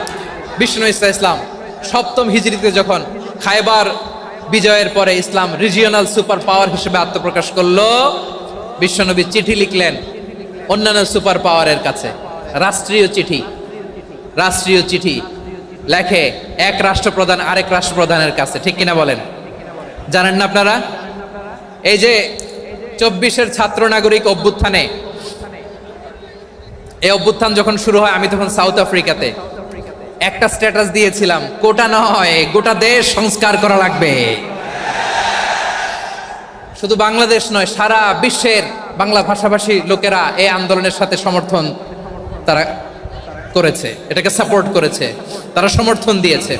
আমাদের ইউনাইটেড আরব আমিরাতের বাংলাদেশি ভাইয়েরা তারা সেখানে রাস্তায় নেমে এসেছিল, জানেন? ওইখানে ডেমনস্ট্রেশন করা যায় না, সেখানকার সরকার তাদেরকে যাবজ্জীবন দিয়েছিল। তখন আমাদের এই যে প্রধান উপদেষ্টা ডক্টর মোহাম্মদ ইউনূস সরাসরি G2G বলে, এটারে G2G, government to government, G2G, উনি চিঠি লিখলেন যে তাদেরকে, ইউর হাইনেস, হে সম্মানিত আমির, আপনি আমার এই চিঠির কারণে আমার সম্মানে এই 53 জন বাংলাদেশিকে মাফ করে দেন। এই চিঠির বদৌলতে বেকসুর খালাস পেয়ে গিয়েছিল আমাদের ভাইরা, জানেন না এই ঘটনা আপনারা? তাহলে গভর্নমেন্ট টু গভর্নমেন্ট চিঠি দেওয়া হয়। সপ্তম হিজরিতে বিষ্ণু ইসলাম সব সুপার পাওয়ারের কাছে চিঠি দিলেন, রোমান সম্রাটের কাছে, পারস্য অধিপতির কাছে, মিশরের অধিপতির কাছে, সবার কাছে চিঠি লিখলেন। চিঠির ভাষা ছিল এরকম, মিন মুহাম্মাদিন রাসূলিল্লাহ ইলা মুকাওকিস আযীমিল কিবত, মুহাম্মদ রাসূলুল্লাহর পক্ষ থেকে মিশরের বাদশার কাছে, আসলিম তাসলাম, ইসলাম মানো শান্তিতে থাকবা, সালামুন আলা মান ইত্তাবা আল হুদা, শান্তি তার জন্য যে হেদায়েতের অনুসরণ করে। সুবহানাল্লাহ পড়েন। তো এই চিঠি অনেকে ভালোভাবে রিসিভ করেছে, অনেকে এই চিঠি পাওয়ার পরে নবীর কাছে আবার ইন রিটার্ন উপহার পাঠিয়েছে। কি পাঠিয়েছে? উপহার। মিশরের বাদশাহ মুকাওকিস তিনি বিশ্বনবীকে বিশাল এক উপহারের ডালি পাঠিয়েছেন। মিশরের বাদশাহ মুকাওকিস ছিলেন ধর্মে খ্রিস্টান। লালমনিরহাটের ভাইয়েরা আওয়াজ করে বলেন, মিশরের বাদশাহ ধর্মে কি ছিল? খ্রিস্টান। কি উপহার দিয়েছিল আমার নবীকে? শুনতে মনে চায়? আওয়াজ নাই লালমনিরহাটের গলায়, শুনতে মনে চায়? 1000 স্বর্ণ মুদ্রা, 1000 স্বর্ণ মুদ্রা। 2টা খ্রিস্টান দাসী, একজনের নাম মারিয়া বিনতে শামাউন আল কিবতিয়া, আরেকজনের নাম সিরিন বিনতে শামাউন আল কিবতিয়া। একজন খ্রিস্টান দাস 20 থান কাপড় জামা বানানোর জন্য, আমরা নবী যেন সেলাই করে জামা বানাতে পারে এজন্য 20 থান কাপড়, 20 থান ফাইন গার্মেন্ট, সুবহানাল্লাহ পড়বেন না? এরপরে একটা গাধা যেটার নাম ছিল উফাইর, আর একটা খচ্চর, এটার নাম ছিল দুলদুল। খচ্চর চিনেন? গাধা আর ঘোড়ার ক্রসিং এ যে প্রাণীটা দুনিয়াতে আসে ওটার খচ্চর বলে। তো এই যে সুপার পাওয়ার খ্রিস্টান বাদশার কাছে নবী চিঠি লিখলেন, ওই খ্রিস্টান বাদশা আমার নবীকে উপহার দিল, বিশ্বনবী এই উপহারগুলো সানন্দে গ্রহণ করেছে। সুবহানাল্লাহ পড়বেন না? তাহলে অমুসলিম কেউ যদি আপনাকে উপহার দেয়, হালাল উপহার হলে আপনি গ্রহণ করতে পারবেন। অনুরূপভাবে পারস্যের বাদশাহ রোম সম্রাট বিশ্বনবীকে উপহার পাঠিয়েছেন, আমার নবী সবগুলো উপহার গিফট গ্রহণ করেছেন। সুবহানাল্লাহ বলেন। তাহলে প্রিয় লালমনিরহাট আওয়াজ করে বলুন, ইসলাম কি ন্যারো মাইন্ডেড রিলিজিয়ন না ব্রড মাইন্ডেড? আম্মাজান আয়েশার কাছে মাসালা জানতে চায় মেয়েরা, হে আম্মাজান, অগ্নি উপাসকেরা তাদের ঈদের দিন নওরোজের সময় আমাদেরকে পাখি দেয়, নেওয়া যাবে? উনি বললেন, ওরা জবাই করে দিলে নেওয়া যাবে না, কিন্তু ওরা যদি ফলমূল এরকম খাবার দেয় এগুলো নেওয়া যাবে। তার মানে অমুসলিমদের দেয়া উপহার এটা গ্রহণ করা যায়। সুবহানাল্লাহ বলেন। শুধু তাই নয়, বিষ্ণু ঈসা ইসলাম অমুসলিমদের সাথে আর্থিক লেনদেনও করেছেন, ফিনান্সিয়াল ডিলিং করেছেন। অমুসলিমদের সাথে প্রয়োজনে আপনি ফিনান্সিয়াল ডিলিং করতে পারবেন। আমরা প্রায় দেখি বাজারের মিষ্টির দোকানগুলো আমার হিন্দু ভাইদের। লালমনিরহাটে মিষ্টির দোকান, দইয়ের দোকান কারা চালায়? হিন্দুরা চালায় না? তারপরে যে বারবার শপ, চুল কাটে যে নাপিত, অধিকাংশ নাপিতের দোকানে কারা? আমার হিন্দু ভাইরা। তা আপনি চুল কাটতে পারবেন কিনা? পারবেন কিনা বলেন? পারবেন। তার দোকান থেকে দই মিষ্টি কিনতে পারবেন কিনা?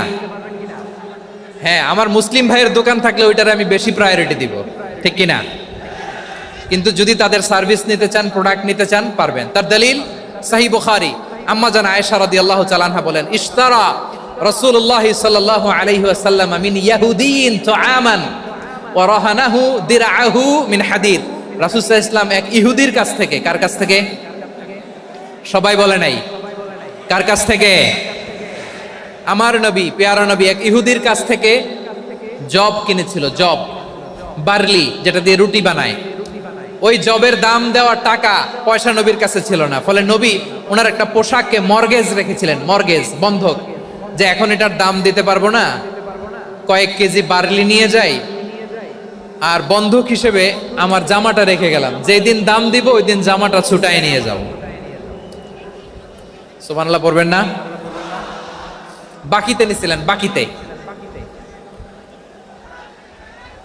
দিরআহু মিন হাদিদ, লোহার তৈরি বর্ম, মানে যুদ্ধের পোশাক, লোহা দিয়ে বানানো।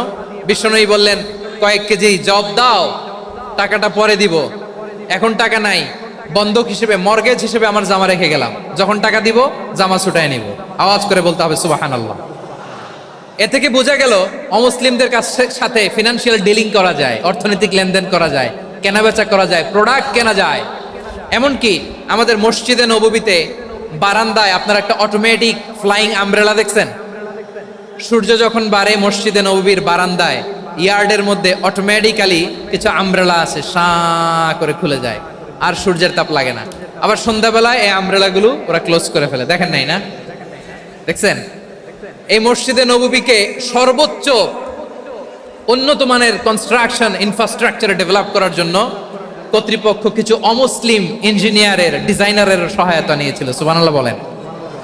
কোন দলিলের ভিত্তিতে? এই দলিলের ভিত্তিতে যে বিষ্ণু ঈসা ইসলাম অমুসলিমদের সাথেও লেনদেন করেছেন। আওয়াজ করে বলতে হবে আল্লাহু আকবার।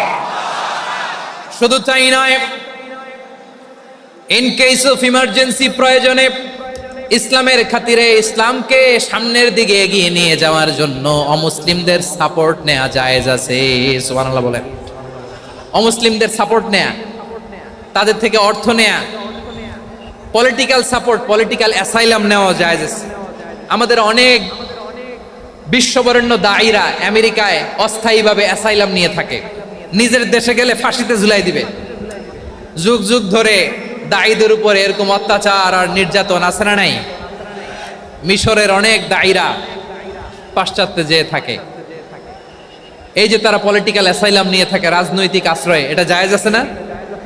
এটা যে জায়েজ আছে তার প্রমাণ স্বয়ং বিশ্বনবী সাল্লাল্লাহু আলাইহি ওয়াসাল্লাম পলিটিক্যাল সাপোর্ট নিয়েছিলেন অমুসলিমদের কাছ থেকে। সুবহানাল্লাহ বলেন। খুব মজাদার একটা ঘটনা শুনবেন, আপনাদের আগ্রহ দেখতে পেলেন, হৃদয়টা ভেঙে খান খান।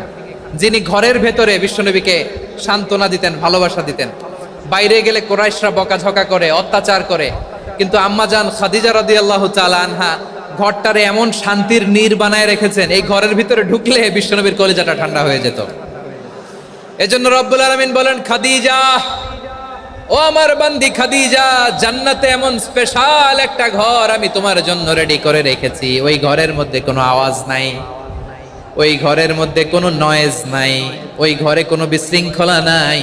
কারণ মক্কার জমিনে আমার নবী কুরাইশদের বিশৃঙ্খলা, নয়েজ আর ঝামেলাগুলোকে উপেক্ষা করে যখন তোমার ঘরের ভিতরে ঢুকতো, ঘরটারে তুমি শান্তির নীর, ঠান্ডা, নীরব, নিস্তব্ধ, নিঝুম আর শান্তির নীর বানিয়ে রেখেছো। এজন্য জান্নাতে স্পেশাল একটা শান্তির নীর আমি তোমারে উপহার দেব। ওই প্রিয়তমা স্ত্রী খাদিজা ইন্তেকাল করলেন, বিশ্বনবীর হৃদয় ভেঙে খান খান। আবার ওনার চাচা আবু তালেব ইন্তেকাল করলেন, যিনি পলিটিক্যাল শেল্টার দিতেন নবীকে। কে দিতেন? আবু তালেবের ভয়ে, বিশ্বনবীর এই চাচার ভয়ে কোনো মুশরিক নবীর গায়ে হাত দেওয়ার সাহস পায় নাই। এখন স্ত্রীও নাই, চাচাও নাই, নবীকে আশ্রয় দেওয়ার কেউ নাই, নবীর চারদিকে অন্ধকার। নবী এখন কই যাবেন? আমার পেয়ারা নবী নতুন স্টেশন খুঁজতেছেন, নতুন দাওয়াতি প্ল্যাটফর্ম খুঁজতেছেন। তিনি যায়েদ বিন হারেসা রাদিয়াল্লাহু তাআলা আনহুকে নিয়ে মক্কার পাশের একটা নেইবরিং সিটি তায়েফে চলে গেলেন। কোথায় চলে গেলেন? লালমনিরহাটের ভাইয়ের আওয়াজ করে বলেন, কোথায় গেলেন? তায়েফে চলে গেলেন দিনের দাওয়াত দেওয়ার জন্য। কি দেওয়ার জন্য? নাকি জমি কিনতে গেছিলেন? জমি কিনতে, দুনিয়ার যশ খ্যাতির জন্য, নিজের কোনো লাভের জন্য? তায়েফবাসীদেরকে জাহান্নামের আগুন থেকে বাঁচানোর জন্য। আওয়াজ করে বলতে হবে ঠিক কি না? বিশ্বনবী বিশাল মরুপথ, পাহাড়ি পথ পাড়ি দিয়ে তায়েফের মরুজমিনে গেলেন কোরআনের দাওয়াত নিয়ে, ইমানের দাওয়াত নিয়ে। কিন্তু তায়েফের লোকেরা বিশ্বনবীর দাওয়াতকে শুধু প্রত্যাখ্যান করেই থামে নাই, তারা বিশ্বনবীর সাথে অত্যন্ত খারাপ আচরণ করেছে। বিশ্বনবীকে শারীরিকভাবে হেনস্থা করেছে, আমার নবীকে শারীরিকভাবে অত্যাচার করেছে, আমার পেয়ারা নবীর গায়ে পাথর মেরেছে, বিশ্বনবীর গা বেয়ে ঝরঝর করে রক্ত ঝরেছে, নবী জামিনের মধ্যে লুটিয়ে পড়েছেন, আবার মেরেছে, আবার নবী হাঁটতে শুরু করলেন, পেছন থেকে আবার মেরেছে, আবার নবী রক্তাক্ত হয়ে জামিনের মধ্যে লুটিয়ে পড়লেন, আবার মেরেছে। বিশ্বনবীর মতো এত সুশ্রী মানব, বিশ্বনবীর মতো এত শুভ্র মানব, বিশ্বনবীর মতো এমন চমৎকার দেহাবয়ব দিয়ে রব্বুল আলামিন কাউকে বানান নাই। এরকম চমৎকার মানুষটাকে তারা তায়েফের ওই জমিনে রক্তাক্ত করেছে। বিশ্বনবী দুনিয়ার কোনো স্বার্থের জন্য সেখানে যান নাই, নিজের কোনো লাভের জন্য, প্রাপ্তির জন্য যান নাই, তায়েফবাসীদের জাহান্নামের আগুন থেকে বাঁচাতে গিয়েছেন। ঠিক কিনা বলেন? খেয়ে না খেয়ে দিনী প্রচারের কাজে নিজেকে দিয়েছ বিলিয়ে, তায়েফের কাফিরেরা চিনল না সে আলো, দুষ্ট ছেলেদের পিছু দিল লেলিয়ে, পাথরের আঘাতে ক্ষত বিক্ষত হয়ে সারা শরীর থেকে রক্ত ঝরে। এ রাসূল তোমাকে ভুলি আমি কেমন করে, এ রাসূল তোমাকে ভুলি আমি কেমন করে। পারেন না আপনারা? ধরুন আমার সাথে, হাজার ব্যথা বেদনার পরে ফিরে আসনি তুমি আপন ঘরে, দিনের আলো তুমি ছড়িয়ে দিতে, চলে গেলে মদিনায় মক্কা ছেড়ে। হে রাসূল তোমাকে ভুলি আমি কেমন করে, হে রাসূল তোমাকে ভুলি আমি কেমন করে। ঠিক কিনা বলেন? প্রিয় ভাইরা, তায়েফের ছেলেরা নবীকে রক্তাক্ত করলো। আমার নবী কই যাবে? কই যাবে? মক্কায় জায়গা নাই, তায়েফে জায়গা নাই। তায়েফ থেকে ভারাক্রান্ত মন নিয়ে আমার নবী মক্কায় ফিরে আসলেন। বিশ্বনবী মক্কায় ঢুকতে পারেন না। মক্কার মরুভূমির দিকে তাকিয়ে, উপত্যকার দিকে তাকিয়ে বিশ্বনবী ধা ধা করে কাঁদেন, ঝরঝর করে নবীর চেহারা মোবারক থেকে চোখের পানিগুলো বেয়ে বেয়ে পড়ে।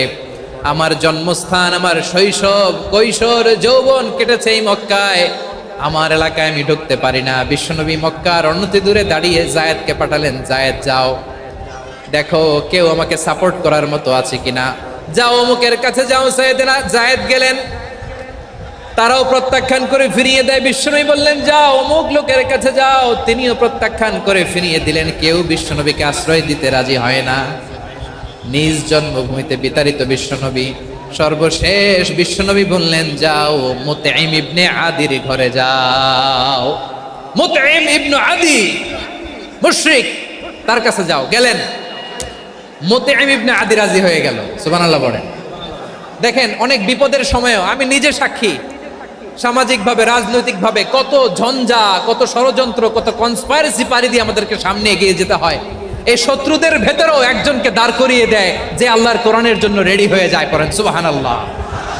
মুতঈম ইবনে আদি, আল্লাহ তার মনকে নরম করে দিলেন। মুতঈম বলে, মুহাম্মদ আমি তোমাকে আশ্রয় দিব। তার দুই ছেলেকে পাঠালেন, যাও খোলা তলোয়ার নিয়ে, স্কট দিয়ে, গার্ড অফ অনার দিয়ে মোহাম্মদকে মক্কায় ঢুকাও, আর বলো আমি আমান দেব। আমান কি দিব? আমান মানে সিকিউরিটি, নিরাপত্তা। সিকিউরিটি ছাড়া, আমান দেওয়া ছাড়া কেউ থাকতে পারতো না মক্কায়। দুই ছেলে বিষ্ণু ঈসা ইসলামকে নিয়ে আসলো। নবী কাবার চারদিকে তাওয়াফ করলেন, নামাজ পড়লেন। আবু জাহেল, উতবা, শাইবা, ওয়ালিদ ইবনে মুগিরা সবাই দেখে কেউ কিছু করতে পারে না। কারণ মুতঈম ইবনে আদি ঘোষণা দিয়েছেন, আমি মুহাম্মদকে আমান দিয়েছি, মুহাম্মাদের গায়ে যেন কেউ স্পর্শ না করে। আওয়াজ করে পড়েন সুবহানাল্লাহ। নবীর এই বিপদকালে মুহূর্তে মুতঈমের হৃদয়টারে নরম করে দিল কে? আচ্ছা, লালমনিরহাটের ভাইয়েরা বলেন, এই মুতঈম কি মুসলিম ছিল না মুশরিক? সবাই বলতে হবে মুসলিম না মুশরিক। তাহলে মুশরিকের কাছ থেকে নবী পলিটিক্যাল অ্যাসাইলাম, আধুনিক রাষ্ট্রবিজ্ঞানের ভাষায় পলিটিক্যাল অ্যাসাইলাম, যেটাকে বলে রাজনৈতিক আশ্রয়, উনার আমান বা নিরাপত্তার এই ঘোষণায় তিনি মক্কায় ঢুকলেন। যতদিন নিরাপত্তা ছিলেন। মুতিম যখন মারা গেল, বিষ্ণু ইসলাম হিজরত করে মদিনায় চলে গেলেন। সুবহানাল্লাহ। কিন্তু মুতিম যে বিশ্বনবীর উপকার করছে এটা বিশ্বনবী ভুলে নাই। আমাদের অনেকে আছে উপকার করার পরে আর খেয়াল থাকে না, খাওয়ার পরে গলা দিয়ে নামলে আর খেয়াল থাকে না। এরকম আছে না নাই? আমার নবী ভুলে নাই। বদরের প্রান্তরে 70 জন কাফেরকে যখন বন্দি করে বিশ্বনবীর সামনে হাঁটু গেড়ে দাঁড় করানো হলো, বসানো হলো, 70 জন কাফের। কয়জন? বিশ্বনবী তাদের দিকে তাকিয়ে বললেন, সহিহ বুখারীর বর্ণনা, লাউ কানাল মুতঈম ইবনে আদি হাইয়ান সুম্মা কাল্লামানি হাউলাই নাতনা লা তারাকতুহুম লাহু।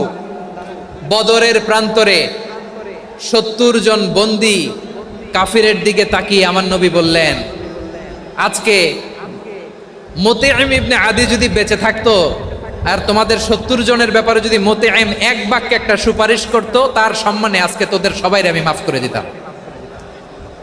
সুবহানাল্লাহ। নাই ওই যে চিল্লাচিল্লি যে কথা বুঝে নাই, কোন জিনিস মিস করছে ওরা নিজেরাও বুঝে নাই। বিশ্বনবী মুতঈমের এই সাহায্যের কথা বলে নাই। 70 জন মুশরিক হাঁটু গেড়ে বসা, নবী চাইলে এখনই এক্সিকিউশন অর্ডার দিতে পারে। তিনি বললেন, আজকে যদি মুতঈম বেঁচে থাকতো আর মুতঈম যদি তোদের জন্য সুপারিশ করতে, এই আবর্জনাগুলোর ব্যাপারে সুপারিশ করতে, আমি মুহূর্তেই তোদেরকে এমনি মাফ করে দিতাম। এবার বলেন, ইসলাম কি ন্যারো মাইন্ডেড না ব্রড মাইন্ডেড? শুধু তাই নয়, যাকে যে সম্মান দেয়ার আমার নবী দিতেন, হোক আস্তিক হোক নাস্তিক, হোক মুসলিম হোক অমুসলিম। বিষ্ণু ইসলাম যখন রোমান সম্রাটের কাছে চিঠি লিখেছেন, আমার প্রিয় লালমনিরহাটের ভাইরা, অল্প কয়েক মিনিট কয়েকটা জরুরি কথা বলবো। এদিকে তাকান, এদিকে তাকান। রোমান সম্রাটের কাছে বিশ্বনবী যখন চিঠি লিখলেন মিন মুহাম্মদ রাসূলিল্লাহ ইলা হিরাকলা আযীমির রোম। মুহাম্মদের পক্ষ থেকে হিরাক্লিয়াসের কাছে, যিনি হচ্ছেন আযীমির রোম। এটা নবী নিজ থেকে বানায় লিখছেন, অতিরিক্ত সম্মান দিয়ে। কোন রাষ্ট্রপ্রধান যখন আসে তাদেরকে আমরা কি বলি জানেন? তার নামের শেষে HE এটা লিখতে হয়, H.E. মানে হিজ এক্সেলেন্সি। কি লেখে? হিজ এক্সেলেন্টি, অথবা ইউর হাইনেস, ইউর ম্যাজেস্টি। দেখেন, বিশ্বনবী সাল্লাল্লাহু আলাইহি ওয়াসাল্লাম সব নবীদেরও নবী। তিনি একজন মুশরিক খ্রিস্টান সম্রাট রোমান সম্রাটের কাছে চিঠি লিখতে যায়, লিখতেছে, ইলা হিরাকলা আযীমির রোম। হিরাক্লিয়াসের কাছে আমার চিঠি, যিনি রোমের আযীম, হিজ হাইনেস, মানে রোমের অনেক সম্মানিত এক বাহাদুর। আওয়াজ করে বলেন সুবহানাল্লাহ। তার মানে যাকে যে সম্মান দেয়ার এটা বিশ্বনবী দিতেন। এমনকি যেই ইহুদিরা ভালো ছিল, এই ইহুদিদেরও প্রশংসা করেছেন বিশ্বনবী মুহাম্মদুর রাসূলুল্লাহ সাল্লাল্লাহু আলাইহি ওয়াসাল্লাম। এক ইহুদির প্রশংসা করেছেন বিশ্বনবী। ইহুদির কার? আমি তো আমার ভাইয়ের প্রশংসা করি না, আমি তো এক আলেম আরেক আলেমরে স্পেস দেই না, আমি তো এক দায়ী আরেক দায়ীর সাথে বসতে চাই না। আমার নবী ইহুদির প্রশংসা করে। কার প্রশংসা? ওই ইহুদির নাম ছিল মুখাইরিক। সিরাত গ্রন্থ ঘাটলে পাবেন। তিনি বলেছেন, মুখাইরিক খাইরু ইয়াহুদ, Mukhairiq is the best of the Jews. জুইশদের মধ্যে সে সবচেয়ে ভালো। কেন প্রশংসা করলেন তার? এর কারণ মদিনা চার্টারে কথা ছিল, সব ধর্মের মুসলিম মুশরিক ইহুদিরা মিলে মদিনাকে রক্ষা করবে। কিন্তু 3য় হিজরিতে যখন উহুদের যুদ্ধ শুরু হলো, সবার কথা ছিল যেই আক্রমণ করে আমরা মদিনাকে বাঁচাবো। কোন শহরকে বাঁচাবো? মদিনাকে। কিন্তু কুরাইশরা যখন অ্যাটাক করলো, ইহুদিরা আর আসে না, ইহুদিরা আর বেরোয় না। বিষ্ণু বললেন, ওহে ইহুদিরা, তোমরা না চুক্তি করলে আমার সাথে যে মদিনা বাঁচাতে সবাই ঝাঁপিয়ে পড়বো, আসো। একটা ইহুদিও বেরোয় না, কেউ আসে না সেদিন, একজন ছাড়া। তার নাম মুখাইরেক। তার নাম কি?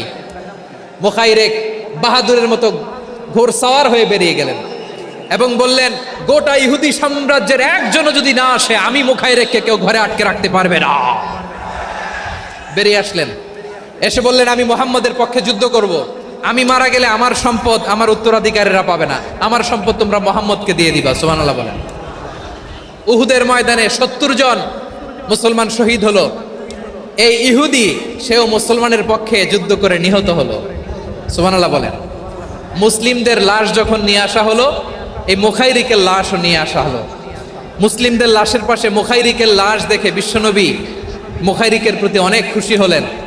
আর বিশ্বনবী খুশি হয়ে বললেন, মুখাইরিক খয়রু ইয়াহুদ, মুখাইরিক যদিও তুমি ইহুদি, তারপরেও তুমি সব ইহুদিদের মধ্যে সেরা ইহুদি। পড়েন সুবহানাল্লাহ। আমার নবী ইহুদিকেও সম্মান দিতে কার্পণ্য করে নাই। আওয়াজ করে বলেন আল্লাহু আকবার। প্রিয় ভাইরা, এবার সর্বশেষ আওয়াজ করে বলেন, ইসলাম কি ন্যারো মাইন্ডেড নাকি ব্রড মাইন্ডেড? সবাই বলেন, ন্যারো মাইন্ডেড না ব্রড মাইন্ডেড? এজন্য অমুসলিম হইলেই তারা আমাদের শত্রু নয়। শত্রু কারা? এই লালমনিরহাটের ভাইয়েরা শোনেন, শত্রু কারা? যে সমস্ত অমুসলিম আমাদেরকে নিশ্চিহ্ন করে দিতে চায়, যে সমস্ত অমুসলিম আমাদের ভূখণ্ড থেকে আমাদেরকে তাড়িয়ে দিতে চায়, যে সমস্ত অমুসলিম আমার ধর্ম নিয়ে তুচ্ছতাচ্ছিল্য করে চিল্লায় বলেন ঠিক কিনা, তারা আমাদের শত্রু। সাধারণ অমুসলিমরা আমার শত্রু নয়। এই যে হিন্দুরা থাকে, এরা আমার ভাই, বৌদ্ধরা আমার ভাই, খ্রিস্টানরা আমার ভাই, ইহুদিরা আমার ভাই। তারা দিনই ভাই নয়, তারা মায়ের পেটের ভাই নয়, তারা মানবিক দিক থেকে ভাই। ও মানুষ, আমিও মানুষ। ইসলাম মানুষকে সম্মান করে, চিল্লায় বলো ঠিক কিনা। যারা আমাদের অস্তিত্বকে নিশ্চিহ্ন করতে চায়, যারা আমাদের ভূখণ্ডকে দখল করতে চায়, যারা আমাদেরকে নিয়ে মকারি করে, ফান করে, টিটকারি করে, আমার ধর্ম নিয়ে খেলা করে, তাচ্ছিল্য করে, ওদের বিরুদ্ধে আমাদের জিহাদ। সাধারণ মুসলিম আমাদের শত্রু নয়। আপনি জানেন, নিউ ইয়র্কে, আমি তো নিউ ইয়র্কে ছিলাম অনেকদিন, ওখানে ফিলিস্তিনিদের পক্ষে যখন আমরা মিছিল করেছি, অনেক ইহুদি আমাদের সাথে মিছিলে দাঁড়িয়েছে। কারণ ওরাও জানে এই ভূখণ্ড ফিলিস্তিনিদের ভূখণ্ড। আওয়াজ করে বলো লালমনিরহাট ঠিক কিনা। ইসরায়েলের রাজধানী খোদ তেল আবিবে অনেক ইহুদিরা বেঞ্জামিন নেতানিয়াহু তার বিরুদ্ধে মিছিল করেছে। তো তারা কি আমাদের শত্রু? না। অনেক খ্রিস্টান আমাদের সাথে আমাদের স্বার্থ রক্ষায় আমাদের পাশে দাঁড়িয়েছে। খেয়াল রাখবেন, হিন্দু আর হিন্দুত্ববাদ এক নয়, ইহুদি ধর্ম আর জায়নিজম এক নয়। জায়নিজমের বিরুদ্ধে আমাদের সংগ্রাম, আমাদের জেহাদ, চিল্লায় বলেন ঠিক কিনা। এই যে ফিলিস্তিনের ভাইরা, তারা তাদের স্বাধীনতা সংগ্রামের জন্য লড়াই করছে, করে যাচ্ছে, আমরা এটাকে সমর্থন জানাই, চিল্লায় বলো ঠিক কিনা। কাশ্মীরের ভাইরা স্বাধীনতার জন্য সংগ্রাম করছে, আমরা সেই সংগ্রামকে সমর্থন জানাই, আওয়াজ করে বলো ঠিক কিনা। যারাই আমাদের ইসলামকে নিশ্চিহ্ন করতে চায়, তাদের বিরুদ্ধে আমাদের সংগ্রাম, আওয়াজ করে বলতে হবে ঠিক কিনা। ওই সমস্ত দুর্বৃত্তদের সাথে আমাদের কোনো সম্পর্ক নাই। আমরা যদি ঐক্যবদ্ধ থাকতে পারি, ওই দুর্বৃত্তরা চান্স পাবে না। আমরা ঐক্যবদ্ধ থাকতে রাজি আছি। লালমনিরহাটের ভাইয়েরা, আমরা ঐক্যবদ্ধ থাকলে ওই দুর্বৃত্তদের কালো হাত ভেঙে দিতে আমাদের সময় লাগবে না। তাদের কালো হাত ভেঙে দিতে রাজি আছো মুসলমান? কারা কারা রাজি? দু হাত তুলে দেখাও।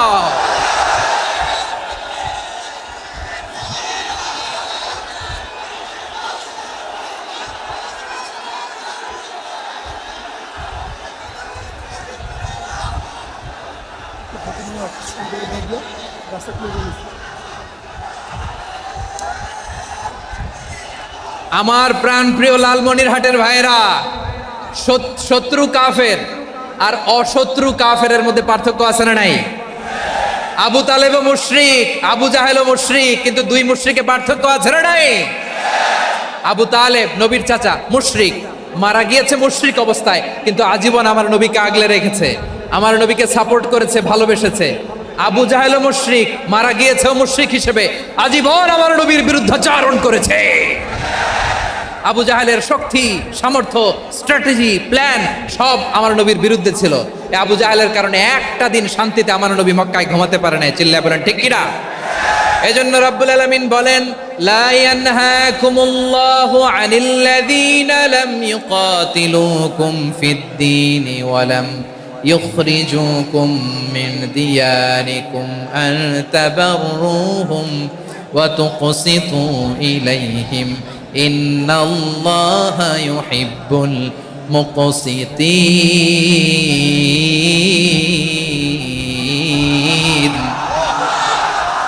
আল্লাহ বলে গোলামেরা শোনো শোনো, যে সমস্ত অমুসলিম তোমাদের সাথে ধর্মযুদ্ধে লিপ্ত হয় না, তোমাদের বিরুদ্ধে যে সমস্ত অমুসলিম অস্ত্র ধরে না, যে সমস্ত অমুসলিম তোমাদেরকে তোমাদের জন্মস্থান থেকে ভূখণ্ড থেকে তাড়িয়ে দেয় না, তাদের সাথে ভালো আচরণ করতে আমি আল্লাহ নিষেধ করি নাই।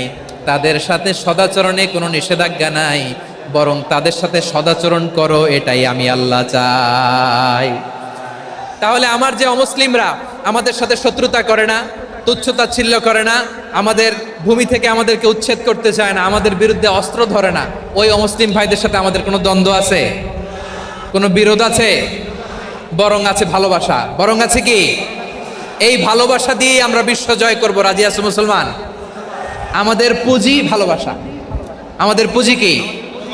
এবার আওয়াজ করে বলেন আমার এই পুরো আলোচনা থেকে, the religious coexistence, peaceful coexistence, শান্তিপূর্ণ সহাবস্থান, কমিউনাল হারমোনি, এই সাম্প্রদায়িক সম্প্রীতি, এই আলোচনা থেকে কি বুঝলেন? ইসলাম কি ন্যারো মাইন্ডেড না ব্রড মাইন্ডেড? এই ব্রড মাইন্ডেড হৃদয় নিয়ে ভালোবাসা দিয়ে আমরা বিশ্ব জয় করতে চাই। রাজি আছেন? আল্লাহ কবুল করুক। আমরা সবাই পড়ি আমিন। লালমনিরহাটের জেলা স্টেডিয়ামে আমার প্রিয় মায়েরা বোনেরা, আপনাদের জন্য একটা হাদিস বলে শেষ করব। বিশ্বনবী বলেন, আমার মায়েরা খেয়াল করে শুনুন, বিশ্বনবী আপনাদের উদ্দেশ্য করে বলেন, আল মারআতু ইযা সাল্লাত খামসাহা ওয়া সামাত শাহরাহা হাফিজাত ফুরুজাহা আতাআত বা'লাহা ফালতাদখুল মিন আইয়ি আবওয়াবিল জান্নাতি শাআত। বিশ্বনবী বলেন, ও রমণীরা, ও নারীরা, যে সমস্ত নারী এই চারটা কাজ করবে, এই চারটা কাজের গ্যারান্টি দিবে, তাদেরকে জান্নাতের 8টা দরজার গ্যারান্টি দেয়া হবে। কি চারটা কাজ? 1 নাম্বার, আল মারআতু ইযা সাল্লাত খামসাহা, যে নারী 5 ওয়াক্ত নামাজ পড়ে। কি করে? জেলা স্টেডিয়ামে অবস্থানরত আমার নারীরা বোনেরা, বিশ্বনবী আপনাদেরকে 4টা কাজের কথা বলেছেন, খুব বেশি না। 4টা করলে 8 জান্নাতের দরজা সব খোলা। কোনটা দিয়ে যাবেন? যেটা দিয়ে মনে চায়। 1 নাম্বার 5 ওয়াক্ত নামাজ। আমার বোনেরা জোহরের নামাজ পড়তে পড়তে এটা আসরে নিয়ে যায়, আসর পড়তে পড়তে এটা মাগরিবে নিয়ে যায়। এরকম আসরা নাই? লালমনিরহাটে হয়তো নাই। আমার বোনেরা এটা করবেন না। ইন্নাস সালাতা কানাত আলাল মুমিনিনা কিতাবাম মাওকুতা, সময় মতো পড়বেন। সামাত শাহরা, রমাদানের রোজাগুলো রাখবেন।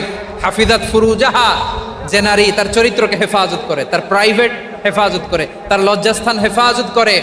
ও মায়েরা, আপনার এই গর্ভ যে কত দামি আপনি জানেন না। আপনার এই গর্ভ থেকে জন্মাবে আগামীর সালাহুদ্দিন আল আইয়ুবী। আপনার গর্ভ থেকেই জন্মাবে ইমাম আল মাহদি আল মুনতাজার। আপনার পেট থেকে জন্মাবে আবু সাইদের মতো বীর সৈনিক। আপনার পেট থেকে জন্মাবে মুগ্ধের মতো বীর মুজাহিদ। আপনি জানেন না কে আসবে আপনার পেট থেকে। সময়টাকে কাজে লাগান, ইসলামকে বুঝেন, মানেন, আমাদের ইসলামিক লেকচারগুলো শোনেন। আমরা যে বার্তাগুলো, ইনস্ট্রাকশনগুলো, দিক নির্দেশনাগুলো আপনাদের খেদমতে রাখি, এগুলো মেনে চলুন। আপনিই পারেন আপনার ঘরটাকে জান্নাতের টুকরা বানাতে। একটা family, it's a very big institution and you are the MD, the managing director of this institution. চিল্লায় বলেন ঠিক কিনা? চাইলেই পারেন ঘরটারে জান্নাতের টুকরা বানাতে। 5 ওয়াক্ত সালাত, রমাদানের রোজা, নিজের চরিত্রের হেফাজত, ও আতাআত বা'লাহা, স্বামীর আনুগত্য। এটাতে অনেকে ভুল করে থাকে। হায় রে আমার বোনেরা, স্বামীর আনুগত্যকে এটা নিজের অপমান মনে করবেন না। আপনার স্বামী আপনার সবচেয়ে বড় গার্ডিয়ান, তিনি আপনার সবচেয়ে ভালো চায়। নারী কখনো গার্ডিয়ানশিপের বাইরে থাকতে পারে না। হয় আপনি বাবার গার্ডিয়ানশিপের ভেতরে, বাপ না থাকলে ভাই আপনার গার্ডিয়ান, ভাই না থাকলে চাচা গার্ডিয়ান, বিয়ের পরে আপনার স্বামী আপনার গার্ডিয়ান। শরিয়া সম্মত স্বামীর আদেশগুলো আপনি মেনে চলবেন, কিন্তু শরিয়া বিরুদ্ধ কোনো আদেশ মানতে আপনি বাধ্য নয়। আওয়াজ করে বলুন সবাই ঠিক কিনা? এই 4টা কাজ যদি কোনো নারী করে, বিষ্ণুই বলেন জান্নাতের 8টা দরজা খোলা। তোমার যেটা দিয়ে মনে চায় সেটা দিয়ে জান্নাতে তুমি এন্ট্রি নিতে পারবা। আমরা এখানে লালমনিরহাটের সোহরাওয়ার্দী ময়দানে আজকে যেমন একত্রিত হতে পারলাম, আল্লাহর জান্নাতেও যেন একত্রিত হতে পারে। আল্লাহ তুমি তৌফিক দান করো। আল্লাহ আমার এই কলিজার টুকরা যুবক ভাইদেরকে তুমি উমরে ফারুকের মতো কবুল করো। জেলা স্টেডিয়ামে অবস্থানরত আমার মা বোনদেরকে তুমি ফাতেমার মতো, খাদিজার মতো কবুল করো। আমাদের কলিজার টুকরা সন্তানদেরকে তুমি সালাউদ্দিন আল আইয়ুবির মতো কবুল করো। এই যে ইসলামিক সোসাইটি লালমনিরহাটকে আল্লাহ তুমি কবুল করো। আল্লাহ যে কথাগুলো বললাম এগুলো প্রথমে আমাকে, আমার সব ভাইদেরকে আমল করার তৌফিক দান করো। রব্বানা যালামনা আনফুসানা ওয়া ইন লাম তাগফির লানা ওয়া তারহামনা লানাকুনান্না মিনাল খাসিরিন। রব্বানা